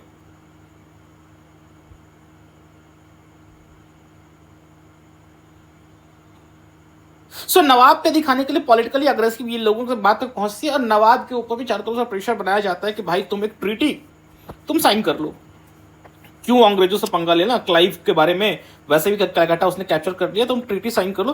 तो वापस एक ट्रीटी ऑफ अलीनगर साइन होती है। ट्रीटी ऑफ अलीनगर साइन होती है अंग्रेज और नवाब के बीच में फरवरी 1757। लेकिन क्लाइव के दिमाग में कुछ और चल रहा होता है। This is how this treaty was sign, treaty of Alinagar, नवाब और क्लाइव के बीच में। लेकिन क्लाइव के दिमाग में प्लान कुछ और चल रहा है। क्लाइव को इस बात की समझ में आ गई है कि यहां पे पॉलिटिकली मैन्यूवर करना बहुत आसान है। यहाँ पे पॉलिटिकली मैनेवर करना बहुत आसान है। दूसरा, मैं इतनी बड़ी जो मैं 2300 लोगों की ट्रूप लेके मुझे बंगाल में रहना है, तो ऐसा तो सिंपल में रहना मिलेगा नहीं। सो ट्रीटी साइन करके मैं आराम से बोलूँगा कि मैं अभी पीस, शांति वाले समझौते का अंतर्गत मैं यहाँ रह रहा हूँ। सो आराम से मैं अपनी आर्मी लेके I can stay in Bengal, और वहीं पे मैं जो भी मुझे आपस में कॉन्स्पिरेसी वगैरह करना होगा दैट आई विल डू। सो टेम्पोररली एक तरह से इसने कवर बनाया ट्रीटी ऑफ हरिनगर को, ताकि इसको टाइम मिल पाए, ये आराम से बिना डायरेक्ट कॉन्फ्रंटेशन के चीजों को सेट कर सके। सो क्लाइव का बहुत अच्छे से बंगाल में रहकर समझ में आ गया कि यहां में एक नवाब के अगेंस्ट एक ग्रुप है, जिस ग्रुप में मीर जाफर, जगत सेठ, राज दुर्लभ जैसे लोग हैं जो इजिली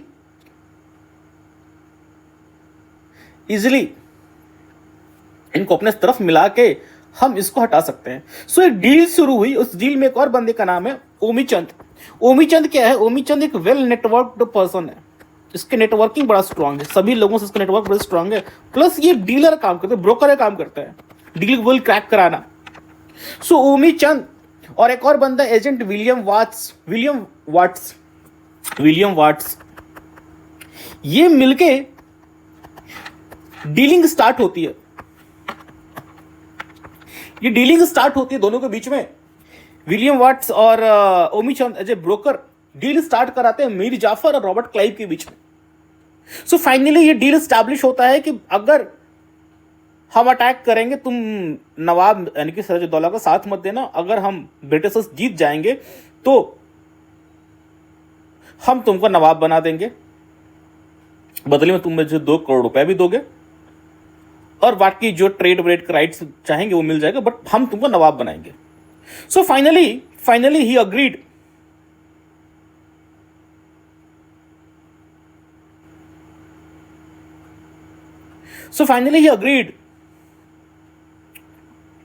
और जगत सेठ के अपने इंटरेस्ट हैं।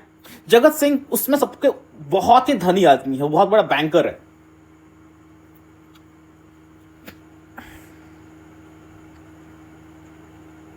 एक बहुत बड़ा बैंकर है ये, इसका इतना पैसा है, बट ये काफी सिराजुद्दौला के टाइम से ही काफी अपने आप को इनसिक्योर महसूस कर रहे हैं। तो जगत सेठ is feeling very very insecure.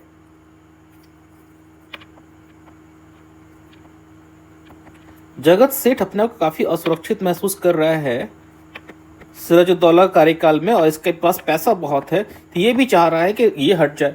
सो इस तरह से पूरा का पूरा एक सेटअप बनता है, और सेटअप ब्रिटिशर्स के साथ मिलके इसको हराने का प्लान होता है। और इसी बीच में एक इनफेमस स्टोरी है ओमीचंद के बारे में। ओमीचंद कि ब्रिटिशर्स, ये ओमीचंद रॉबर्ट क्लाइव से बोलता है कि रॉबर्ट क्लाइव, जितने के बाद तुम जितना भी पैसा कमाओगे, तुमको जो भी पैसा बंगाल खजाने से दिया जाएगा, मुझे उसमें 5% कट चाहिए। एंड रॉबर्ट क्लाइव काफी स्मार्ट, तो इसने 2 फेक ट्रीटी बनाई।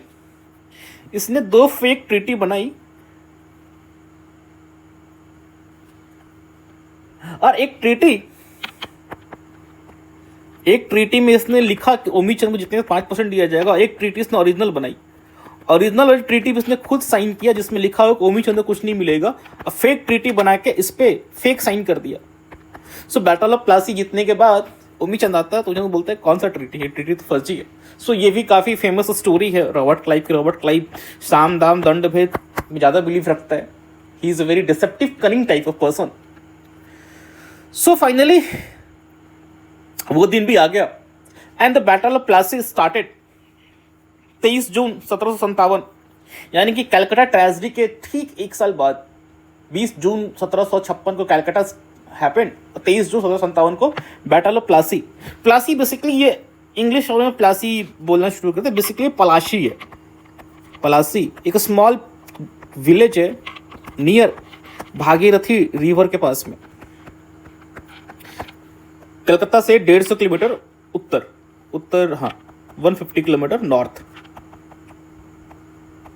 और ये भी बड़ा स्ट्रैटेजिकली चूज किया है रॉबर्ट क्लाइव ने,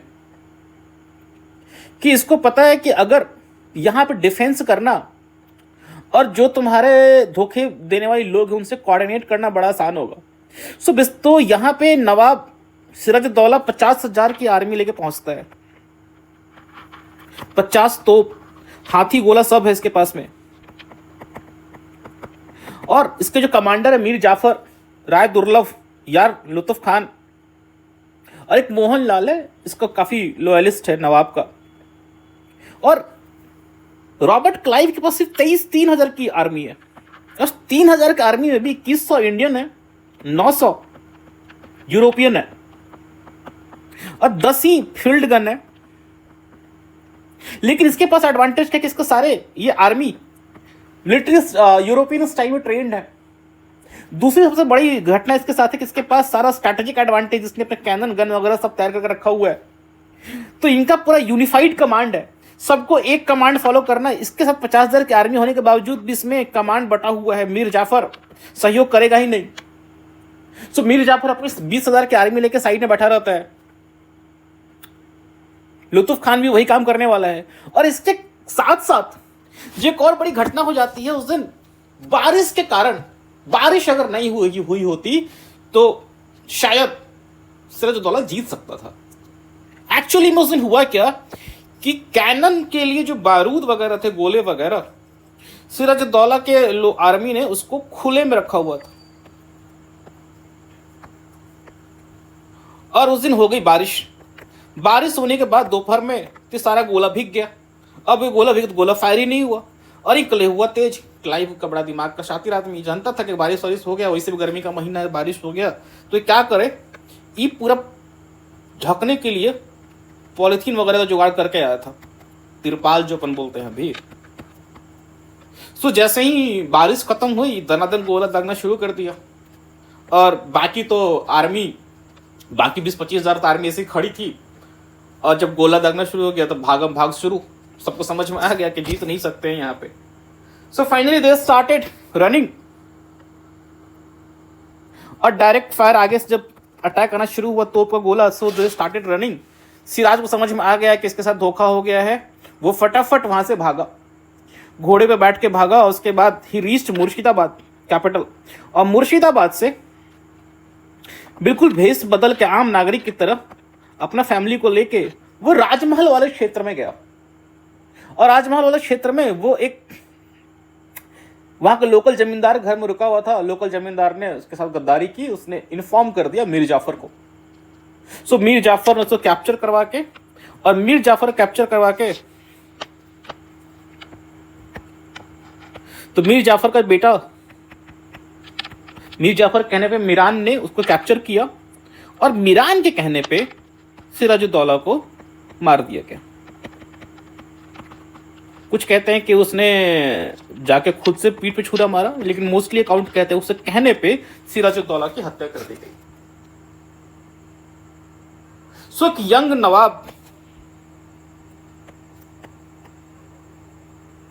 नवाब became victim of home grown conspiracy, या फिर कह लो क्लाइव की cunning strategy, divide and rule policy का ये शिकार हुआ।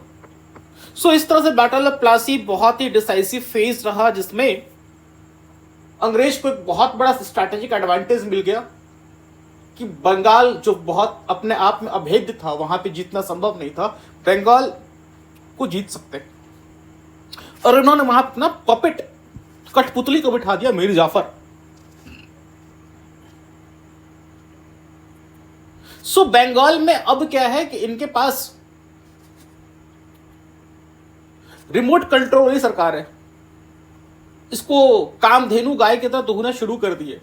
लेकिन 1757 के बैटल ऑफ प्लासी के बाद एक बहुत बड़ा बैटल होगा, बैटल ऑफ बक्सर। और बैटल ऑफ बक्सर में ये डायरेक्ट अपने हाथ में पूरे बंगाल, बिहार, उड़ीसा का जो रेवेन्यू कलेक्शन है, उसको अपने हाथ में ले लेंगे। रेवेन्यू कलेक्शन मतलब जो भी तीनों सूबा का मिला के जो पैसा कलेक्ट होगा रेवेन्यू लैंड से, वो सारा का सारा दीवानी राइट इनके हाथ में आ जाएगा।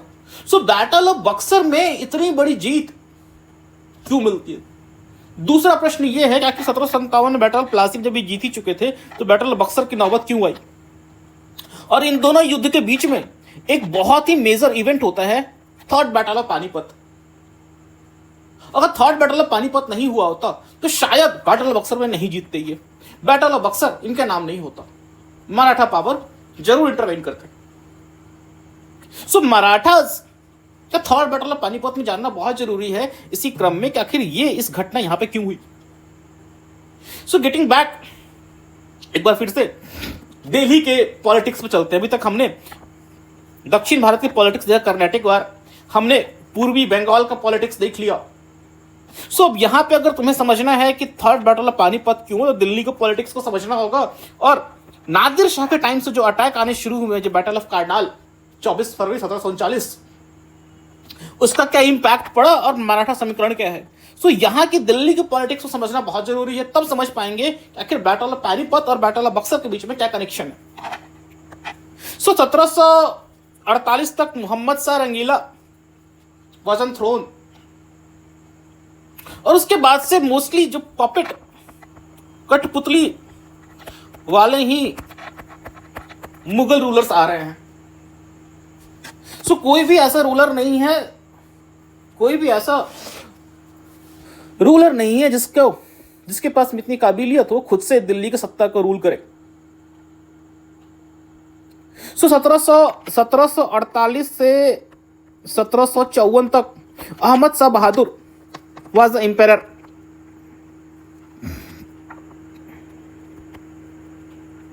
Ahmad Shah was the empire, और ये इसको एम्पायर बनाने के पीछे जिस व्यक्ति का हाथ है, दैट सफदर जंग।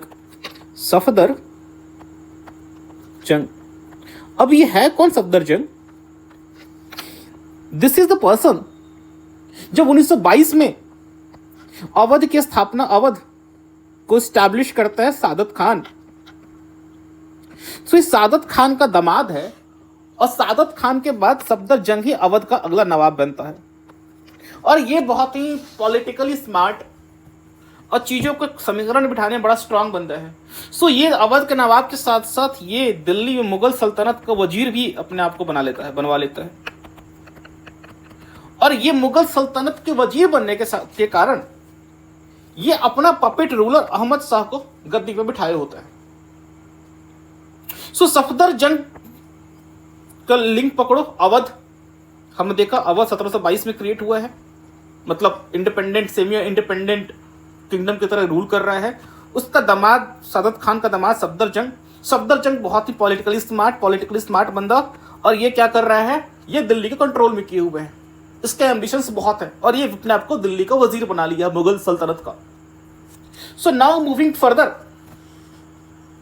किसकी दिल्ली के राजनीति में दो ग्रुप बटा हुआ है, एक तुर्रानी ग्रुप, एक शिया ग्रुप। सो ईरानी जो ईरान के लोग हैं, शिया ग्रुप, ये सारे सफदर जंग के सपोर्ट में हैं। और एक तुर्रानी गैंग है, बेसिकली सुन्नी मुस्लिम, जो सेंट्रल मध्य एशिया से आए हुए हैं, सेंट्रल एशिया से। और इस तुरानी गैंग का लीडर है इमाद उद मुल्क। सो इमाद उद मुल्क भी काफी कनिंग, बहुत ही धूर्त टाइप का इंसान है, और ये किसी भी तरह से सफदर जंग को हटा के खुद को अपना वजीर वहां का बनाना चाहता है। सो ये इमाद उद मुल्क से पर्सनली तो संभव नहीं है कि ये सफदर जंग से भिड़ सके, क्योंकि सफदर जंग के पास पैसा, पावर, सब कुछ है। सो उस टाइम की जो सबसे पीक की पावर होती है, दैट इज मराठा। 1720 से 1740 और 40 से 61 बैटल पानीपत से पहले Balaji Bajirao is the Peshwa this time पे। सो अपनी पीक पे चल रहा है। सो और मराठाओं की एक आदत बड़ी खराब है, ये सिर्फ फायदे का सोचते हैं, ये कोई लॉन्ग टर्म एम्पायर वगैरह नहीं, इनको बस अग्रेशन चाहिए, जहां से पैसा आए वहां पर काम करेंगे। Sometimes act like as a mercenary, mercenary मतलब पैसे के लिए हम कोई भी काम करेंगे।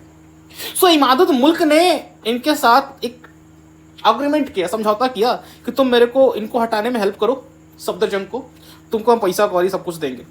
सो इमादत मुल्क और मराठाओं के बीच संधि होती है और इस तरह से मराठा दिल्ली पॉलिटिक्स में इन्वॉल्व हो जाते हैं। सो सफदरजंग को 1754 में दिल्ली से हटा के इमादत मुल्क मराठा के हेल्प से बिकम द वजीर, और वजीर बनने के बाद ये मराठा दिल्ली आ गए। 1753 में दिल्ली आने के बाद 1754 में हटा उठा के इमादत मुल्क को वजीर बना दिया। अब इमादत मुल्क मराठा के हेल्प से ये क्या करेगा, इमादत मुल्क कि ये यहाँ पे अपने हिसाब से नवाब को, राजा को, मुगल एम्पायर को बिठाएगा। सो 1754 सबसे पहले क्या करता है, 1754 में जो सफदरजंग का बैठाया हुआ एम्पायर है उसको पहले आंख वाँख फोड़ के भगा दिया यहाँ से, उसको आंख फोड़ दिया, और सब ये डराने के लिए कि हम कुछ भी कर सकते हैं। सो अहमद शाह बहादुर वॉज ब्लाइंडेड और सलीमगढ़ फोर्ट में उसको कैद कर दिया गया, और 1754 से लेके 1759 तक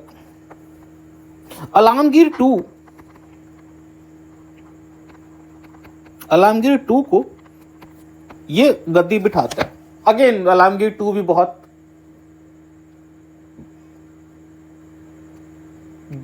ही क्या बोलते हो, सबमिसिव टाइप का, इसके अंदर खुद का अपना कोई स्पाइन नहीं है। सो इसको बिठा गया और इसके नाम पे इमादत मुल्क रूल कर रहा है। सो 1754-1759 के बीच में इसको बिठा दिया गया गद्दी पे, एंड आलमगीर टू एंड इमादत मुल्क को सपोर्ट है मराठा का। चूंकि मराठा आर्मी दिल्ली तक पहुंच गई, इनको लग रहा है कि कुछ दिन दिल्ली भी हमारे कैप्चर में अब तो है, दिल्ली भी हमारा परचम दिल्ली में भी लहर जाएगा, हम यहाँ पे इसके रूलर को हटा के, मुगल को हटा के यहाँ पे हम अपना मराठा एम्पायर स्टैब्लिश कर देंगे। सो इसी क्रम में ये दिल्ली से आगे बढ़ते ही पंजाब सब जगह पहुंच जाते हैं। दिल्ली से आगे बढ़ते हुए they attack Punjab also, they attack Punjab also.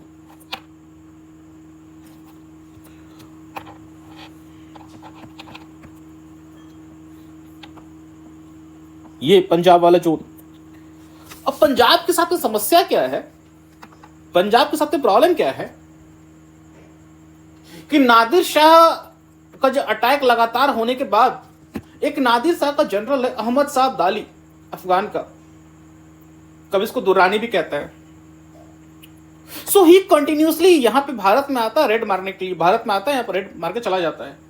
सो ये जो पंजाब वाला इलाका है ये अहमद शाह अब्दाली दुर्रानी ने अपने कैप्चर में किया हुआ है।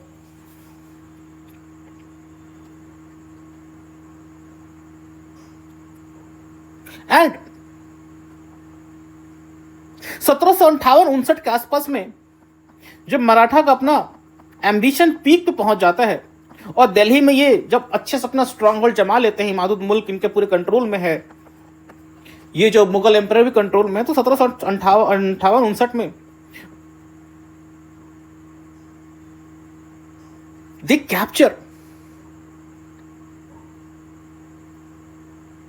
Punjab, and this expedition was led by Raghunath Rao.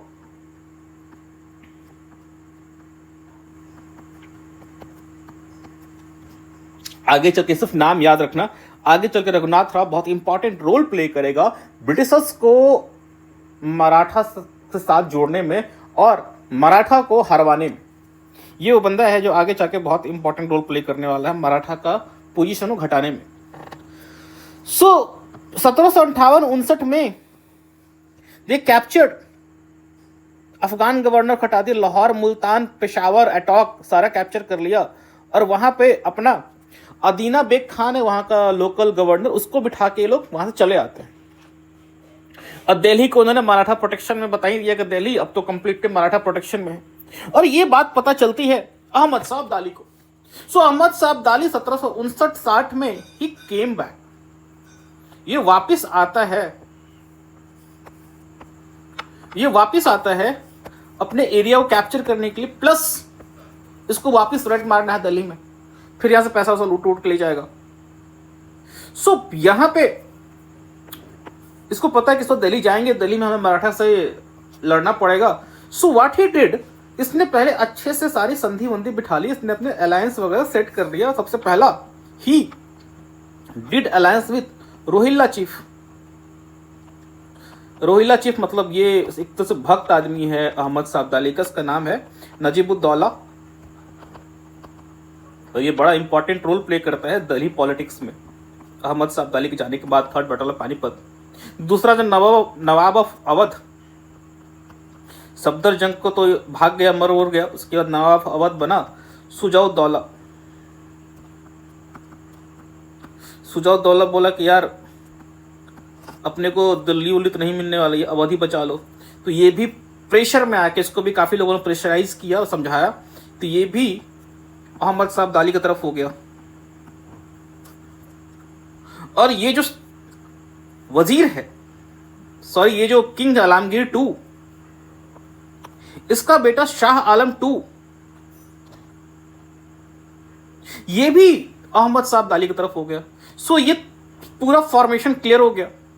दूसरा, दिल्ली में लोग मराठा को बहुत पसंद नहीं कर रहे थे। जो दिल्ली की नोबल पॉपुलेशन है, जो वहां पे मुगल मुस्लिम पॉपुलेशन वगैरह है, वो मराठा को एज ए फॉरेनर देख रहे हैं, इन्वेडर देख रहे हैं कि बाहर से आके हमारे टेरिटरी में उन्होंने कब्जा किया हुआ है। सो इस तरह से अहमद साहब अब्दाली ने एक पूरा कोलिएशन अलायंस फॉर्म किया इन लोगों के साथ में, और मराठा पे अटैक मार्च शुरू किया, मराठा पे अटैक के लिए। अब ये बात पता चलती है नीचे, जो समय के Nana Saheb his the Peshwa Balaji Bajirao. So Balaji Bajirao immediately said कि आप चलो, हम दिल्ली को प्रोटेक्ट करना हमारा काम है, प्लस हम अहमद साहब अब्दाली को इस बार हराएंगे। हम जितना भी हमारे, अब तो हमारा एम्पायर उत्तर पश्चिमी भारत तक है, हम अपने एम्पायर को सेव करेंगे। सो अब इस टाइम उसका कजिन सदाशिव भाऊ को भेजा जाता है।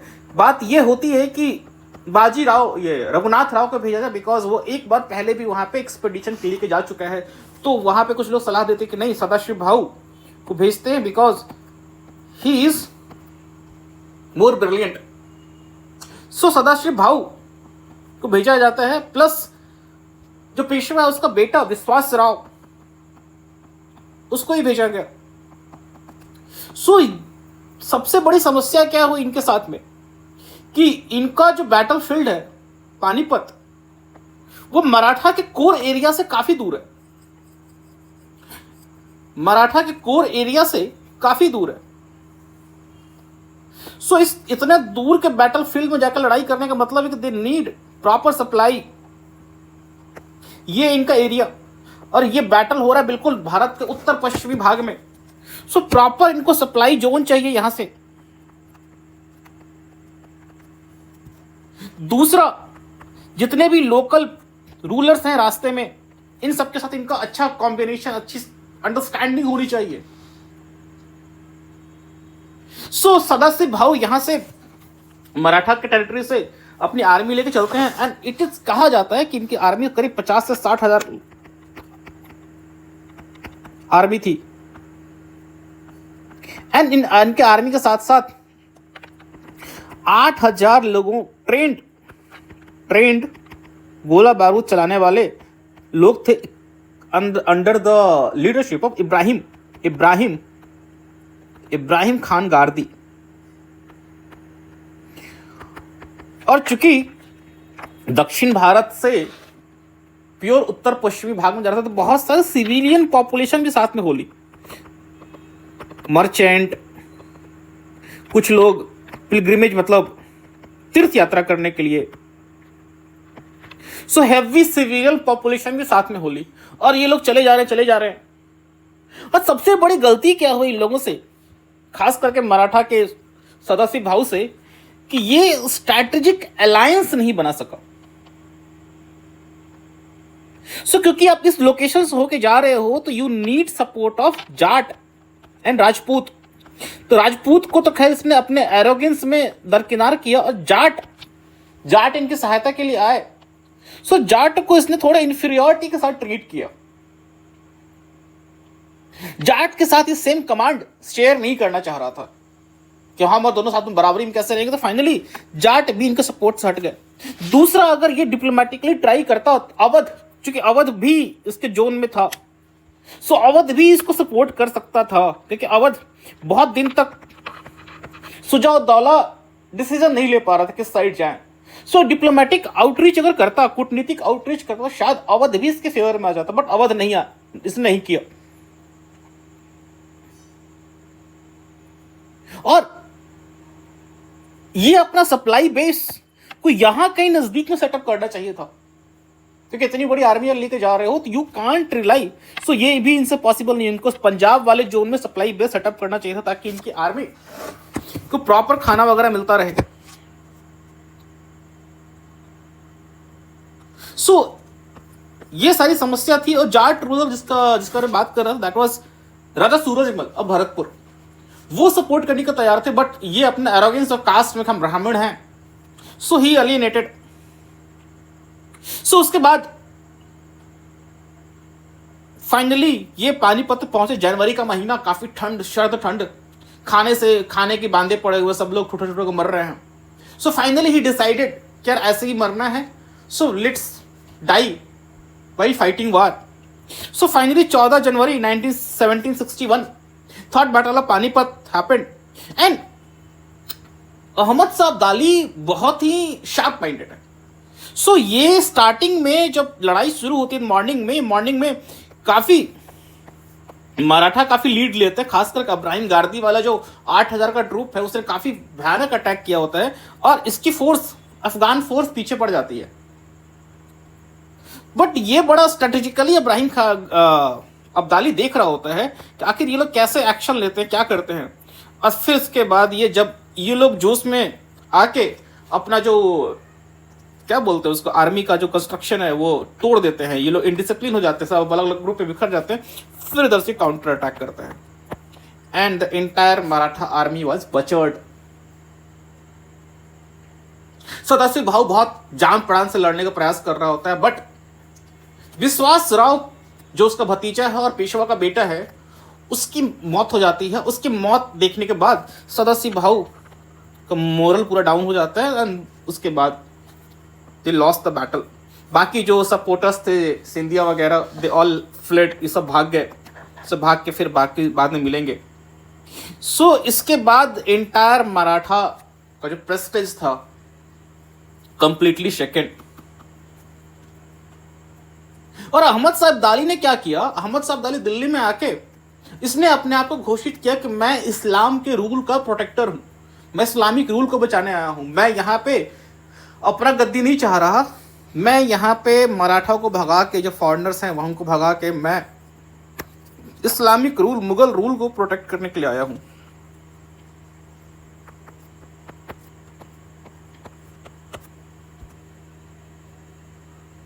उसने यहाँ पे फिर शाहजहां 3 को स्टैब्लिश किया 1759-1760 और finally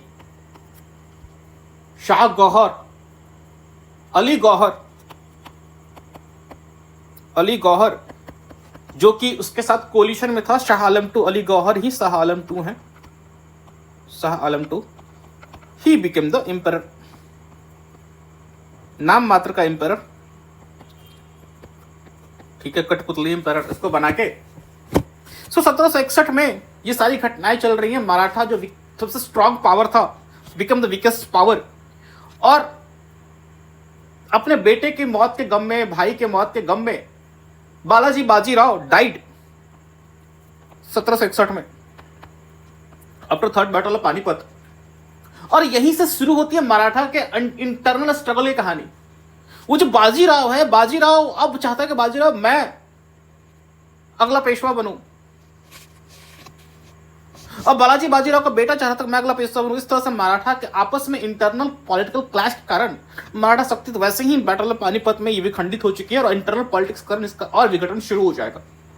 so third battle of Panipat में अगर इमेजिन करो कि थर्ड बैटल ऑफ पानीपत में अगर मराठा जीत गए होते, सो मराठा वाज असली कंटेंडर ऑफ दिल्ली। और बैटल ऑफ बक्सर में क्या होता है, बैटल ऑफ बक्सर में दिल्ली मुगल इंपेरर अवध का नवाब और बंगाल का नवाब मीर कासिम, ये तीनों आपस में कोलिशन करते हैं अंग्रेज से लड़ने के लिए। अगर ये दिल्ली उस समय मराठा कैप्चर में होता तो Maratha would have been dragged, Maratha भी इस लड़ाई में आ जाता। और नहीं भी होता उस समय तो आगे पीछे करके मराठा का कंपटीशन पक्का होता। और मराठा के साथ अगर होता so definitely this would have been a big challenge. But third battle of Panipat ने सारी संभावनाओं को पानी फेर दी और मैदान खाली था ब्रिटिशर्स के लिए अपनी सत्ता का विस्तार का। सो फिर से बंगाल के पॉलिटिक्स में आते हैं 1757 में बैटल प्लासी के बाद में। ये इस पूरे उत्तर भारत और दिल्ली के राजनीति को समझते हुए हीर शाह आलम टू बैठा हुआ आराम से, इसको भी बाद में बाहर भगा दिया जाता है, अभी हम आकर देखेंगे, ठीक है। So after battle of Plassey Bengal में कठपुतलियों का खेल चल रहा था।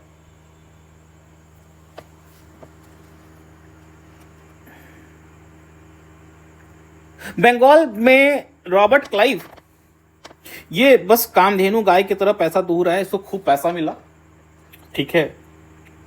उसके बाद मीर जाफर से खूब पैसा लिया जा रहा है, जिसको मन करे वही मीर जाफर से पैसा ले रहा है। मीर जाफर फाइनली फ्रस्ट्रेट हो गया, मीर जाफर बोला मेरे बस की बात नहीं है भाई। सो देन कंपनी वाला रियलाइज्ड कि मीर जाफर से नहीं पॉसिबल, तो उन्होंने मीर जाफर को हटा के मीर कासिम, शायद इसी का दामाद है, मीर कासिम कि उन्होंने अगला नवाब बना दिया। सो मीर कासिम को समझ में आ गया कि यार अंग्रेज के मनमानी हम लोग पूरा नहीं कर सकते, इतना पैसा तुम नहीं दे सकते। सो धीरे धीरे इसने सोचा कि हम अपने आप को मुझे अंग्रेज के चंगुल से दूर लेके जाना पड़ेगा। So first thing what he did, ये अपना कैपिटल को शिफ्ट किया मुर्शिदाबाद से। मुर्शिदाबाद कैपिटल को मुर्शिद कुली खान ने बनाया था अपने नाम पे मुर्शिदाबाद। तो मुर्शिदाबाद से इसने बिहार के मुंगेर में कैपिटल शिफ्ट किया। और बिहार के मुंगेर में ये बारूद गोला तोप वगैरह के प्रैक्टिस से फोकस करने लगा, मतलब वहां पे चीजों कैसे अपनी स्ट्रेंथ को बढ़ाया जाए। सो मीर कासिम के बाद समझ में आ गई थी कि हमें अगर कंपनी के चंगुल से मुतलक अपने आप को स्ट्रांग बनाना पड़ेगा। तो फर्स्ट थिंग ये, दूसरा मेन चैलेंज ये हो गया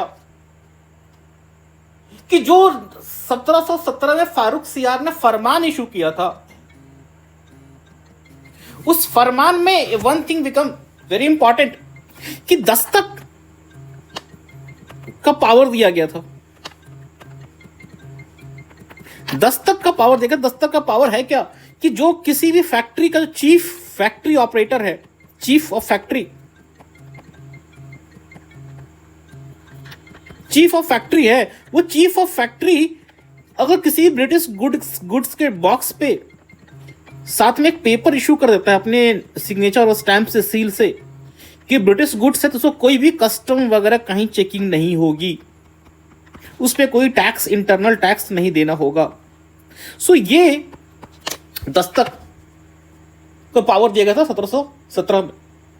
उसके साथ साथ कंपनी की पॉलिसी में बड़ा प्रॉब्लम क्या था कि कंपनी अपने ऑफिशियल्स को पैसा बहुत कम देती थी, सैलरी, और बोलती थी कि तुम भारत से यूरोप का जो ट्रेड है उसमें तुम्हारा कोई रोल नहीं होगा, लेकिन जो भारत का अंदरूनी ट्रेड है, यहां से वहां इंडिया के बॉर्डर के अंदर जाने का, वो ट्रेड तुम कर सकते हो अपना पैसा लगा के।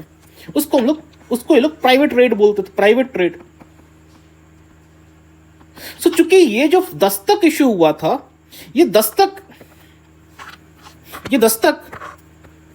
कंपनी के गुड्स के लिए इशू हुआ था, लेकिन ये क्या करते थे कंपनी के ऑफिशियल्स, इस दस्तक का मिसयूज कर करके अपना जो प्राइवेट ट्रेड था, मतलब अपना जो ये लोग भारत के अंदर में ट्रेड करते थे, अपना प्राइवेट ट्रेड पे ये लोग दस्तक यूज करते थे। इससे इनका फायदा क्या होता था, इनको कस्टम ड्यूटी नहीं पे करना पड़ता था। वहीं पे जो भारतीय व्यापारी थे उनको कस्टम ड्यूटी पे करना होता था।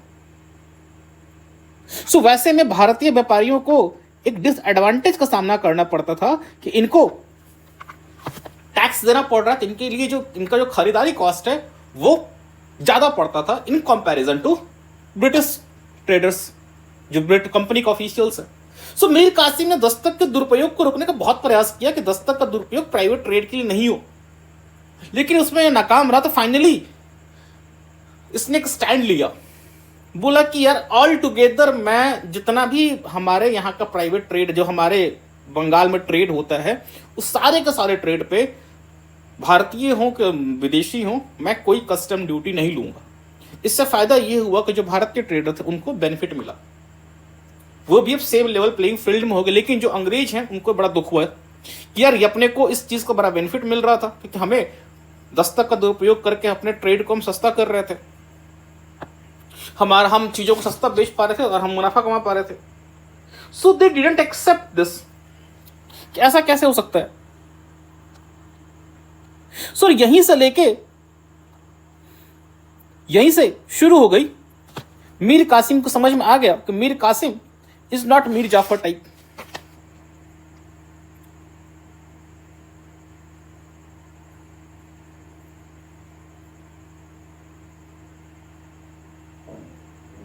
सो मीर कासिम के अगेंस्ट कंपनी का भी रिएक्शन बहुत स्ट्रांग हो गया। सो उन्होंने समझ गया कि ये मीर कासिम डायरेक्टली कंपनी के अगेंस्ट में इकोनॉमिक वारफेयर, ये आर्थिक वारफेयर करने का प्रयास कर रहा है। और कंपनी सेड कि ये बंदा, अच्छा एक और बात, इस टाइम पे रॉबर्ट क्लाइव वापस जा चुका है इंग्लैंड, ठीक है। तो रॉबर्ट क्लाइव है नहीं सिचुएशन को हैंडल करने के लिए। 1760 में रॉबर्ट क्लाइव वापस जा चुका है इंग्लैंड। सो कंपनी थॉट कि मीर कासिम ने ट्रीटी का जो उसको उल्लंघन कर रहा है, ट्रीटी को उल्लंघन कर रहा है, और दे प्लान कि इसको आर्मी लेके चलते हैं, इसको सिखाते हैं सबक। सो ये आर्मी ले जाके इसको हटाने का प्लान था। कंपनी ने प्लान ने सब कुछ कर लिया था। मीर कासिम को ये बात चली। सो मीर कासिम क्या करता है, सीधे मुंगेर से निकलता है और पटना पहुंचता है। और पटना पहुंच के ये 40 ब्रिटिश अधिकारियों को कैप्चर कर लेता है। 40 ब्रिटिश अधिकारियों को कैप्चर कर लेता है। अक्टूबर 1763 घटना है ये। उसमें से जो चीफ ऑफ पटना फैक्ट्री है उसका नाम है एलिस। और ऐसा कहा जाता है कि 40 को ये रात में इनको मतलब बंदी बना के इनको मरवा देता है। और ये कहता है कि चूंकि ब्रिटिशर्स इसके खिलाफ में वो कर रहे थे, ये अपना अथॉरिटी दिखाने के लिए पटना में सबको कैप्चर कर लेता है। और इस घटना से पूरा ब्रिटिशर्स में एक डर भी आता है, गुस्सा भी होता है, एंगर भी आता है। और इस पूरी इस घटना को बोलते हैं पटना नरसंहार। ये हिस्ट्री में ये घटना बहुत ही फेमस नाम से प्रसिद्ध है, Patna massacre.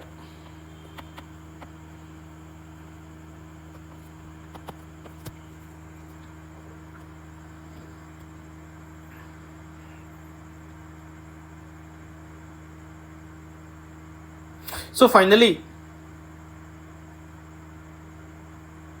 British east India company military action लेने का प्लान करती है और ये भाग जाता है मीर कासिम। और भाग के ये एक अलायंस फॉर्म करता है शाह आलम II, जो भी दिल्ली गद्दी पे बैठा हुआ है, with the help of Ahmad Shah Abdali. दूसरा सुजाउद्दौला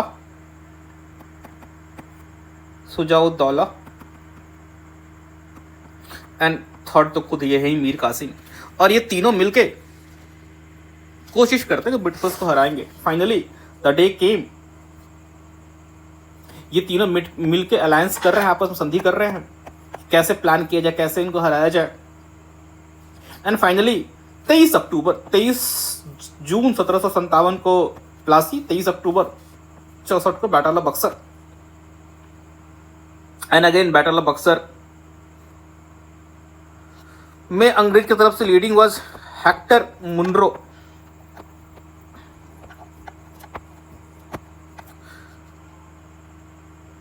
और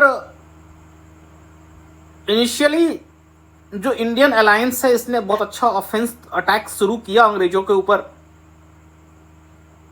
और ब्रिटिशर्स डिफेंसिव मोड में थे, लेकिन शाह आलम की जो पोजीशन था, उसकी जो आर्मी थी बहुत ही पुअरली ऑर्गेनाइज्ड, हेजिटेंट थी। और ब्रिटिश ने जब वापसी फायरिंग शुरू की तो मीर कासिम का भी जो पूरी सेना थी, वो सेना का मोर्चाबंदी टूट गया। और सुजाउद्दौला की जो आर्मी थी उसको लगा कि हम लोग को चारों तरफ से ब्रिटिशर्स घेर के मारने का प्लान कर रहे हैं। इस चक्कर में दे स्टार्टेड रिट्रीटिंग, मतलब भागना शुरू कर दिए, और फाइनली पूरी की पूरी आर्मी डिसऑर्गेनाइज्ड हो गई। Many were captured, thousands were captured and killed, and battle of Buxar they won. So battle of Buxar जीतने के बाद कंप्लीट कंट्रोल, पॉलिटिकली पावर, अब इनको सबसे इन्होंने प्रूव कर दिया इंडियन सब कॉन्टिनेंट में कि सबसे सुपीरियर पावर हम हैं, क्योंकि हमने मुगल अथॉरिटी को हरा दिया। जो आपका मुगल सबसे बड़ा आपका 400-500 सालों से जो रूल चला आ रहा है, सॉरी 1526 एंड 1764, 250 साल से जो रूल चला आ रहा है, उस रूल को हमने हरा दिया। सो एक तरह से पॉलिटिकली इनको ये लेजिटिमेसी मिल गई, इनको राजनीतिक वैधता मिल गई कि हाँ, हमने मुगल को हरा दिया। Now we are the single largest political power of India. इसके बाद इन्होंने बंगाल को दूना शुरू कर दिया, बंगाल से और पैसे निकालने शुरू कर दिए। No one is dare to, अब कोई इनको है नहीं रोकने के लिए। सिचुएशन बहुत ही खराब हो गई। सो फिर से रॉबर्ट क्लाइव को भेजा गया। रॉबर्ट क्लाइव केम 1765, और ये आते सबसे पहले चीज़ों को ऑर्गेनाइज करना स्टार्ट किया। सबसे पहले बोला कि नवाब अवध बोला, सबसे पहले तुम हमको युद्ध का हर्जाना दो। तुमने क्यों इन लोगों को साथ दिया? मीर कासिम तो भाग चुका है मैदान छोड़ के, मीर कासिम की जगह फिर से मीर जाफर को बना दिया गया है नवाब। सो इसको सुजाउद्दौला को 50 लाख रुपए का हर्जाना भरना पड़ा। क्योंकि मुगल एम्पायर शाह आलम 2 है, तो इन्होंने पूरा से लीगल दस्तावेज पे साइन करवा के बोला कि तुम मेरे को बिहार, बंगाल और उड़ीसा का जमींदारी पैसा कलेक्ट करने का, रेवेन्यू कलेक्ट करने का दीवानी राइट्स तुम हमको दे दो।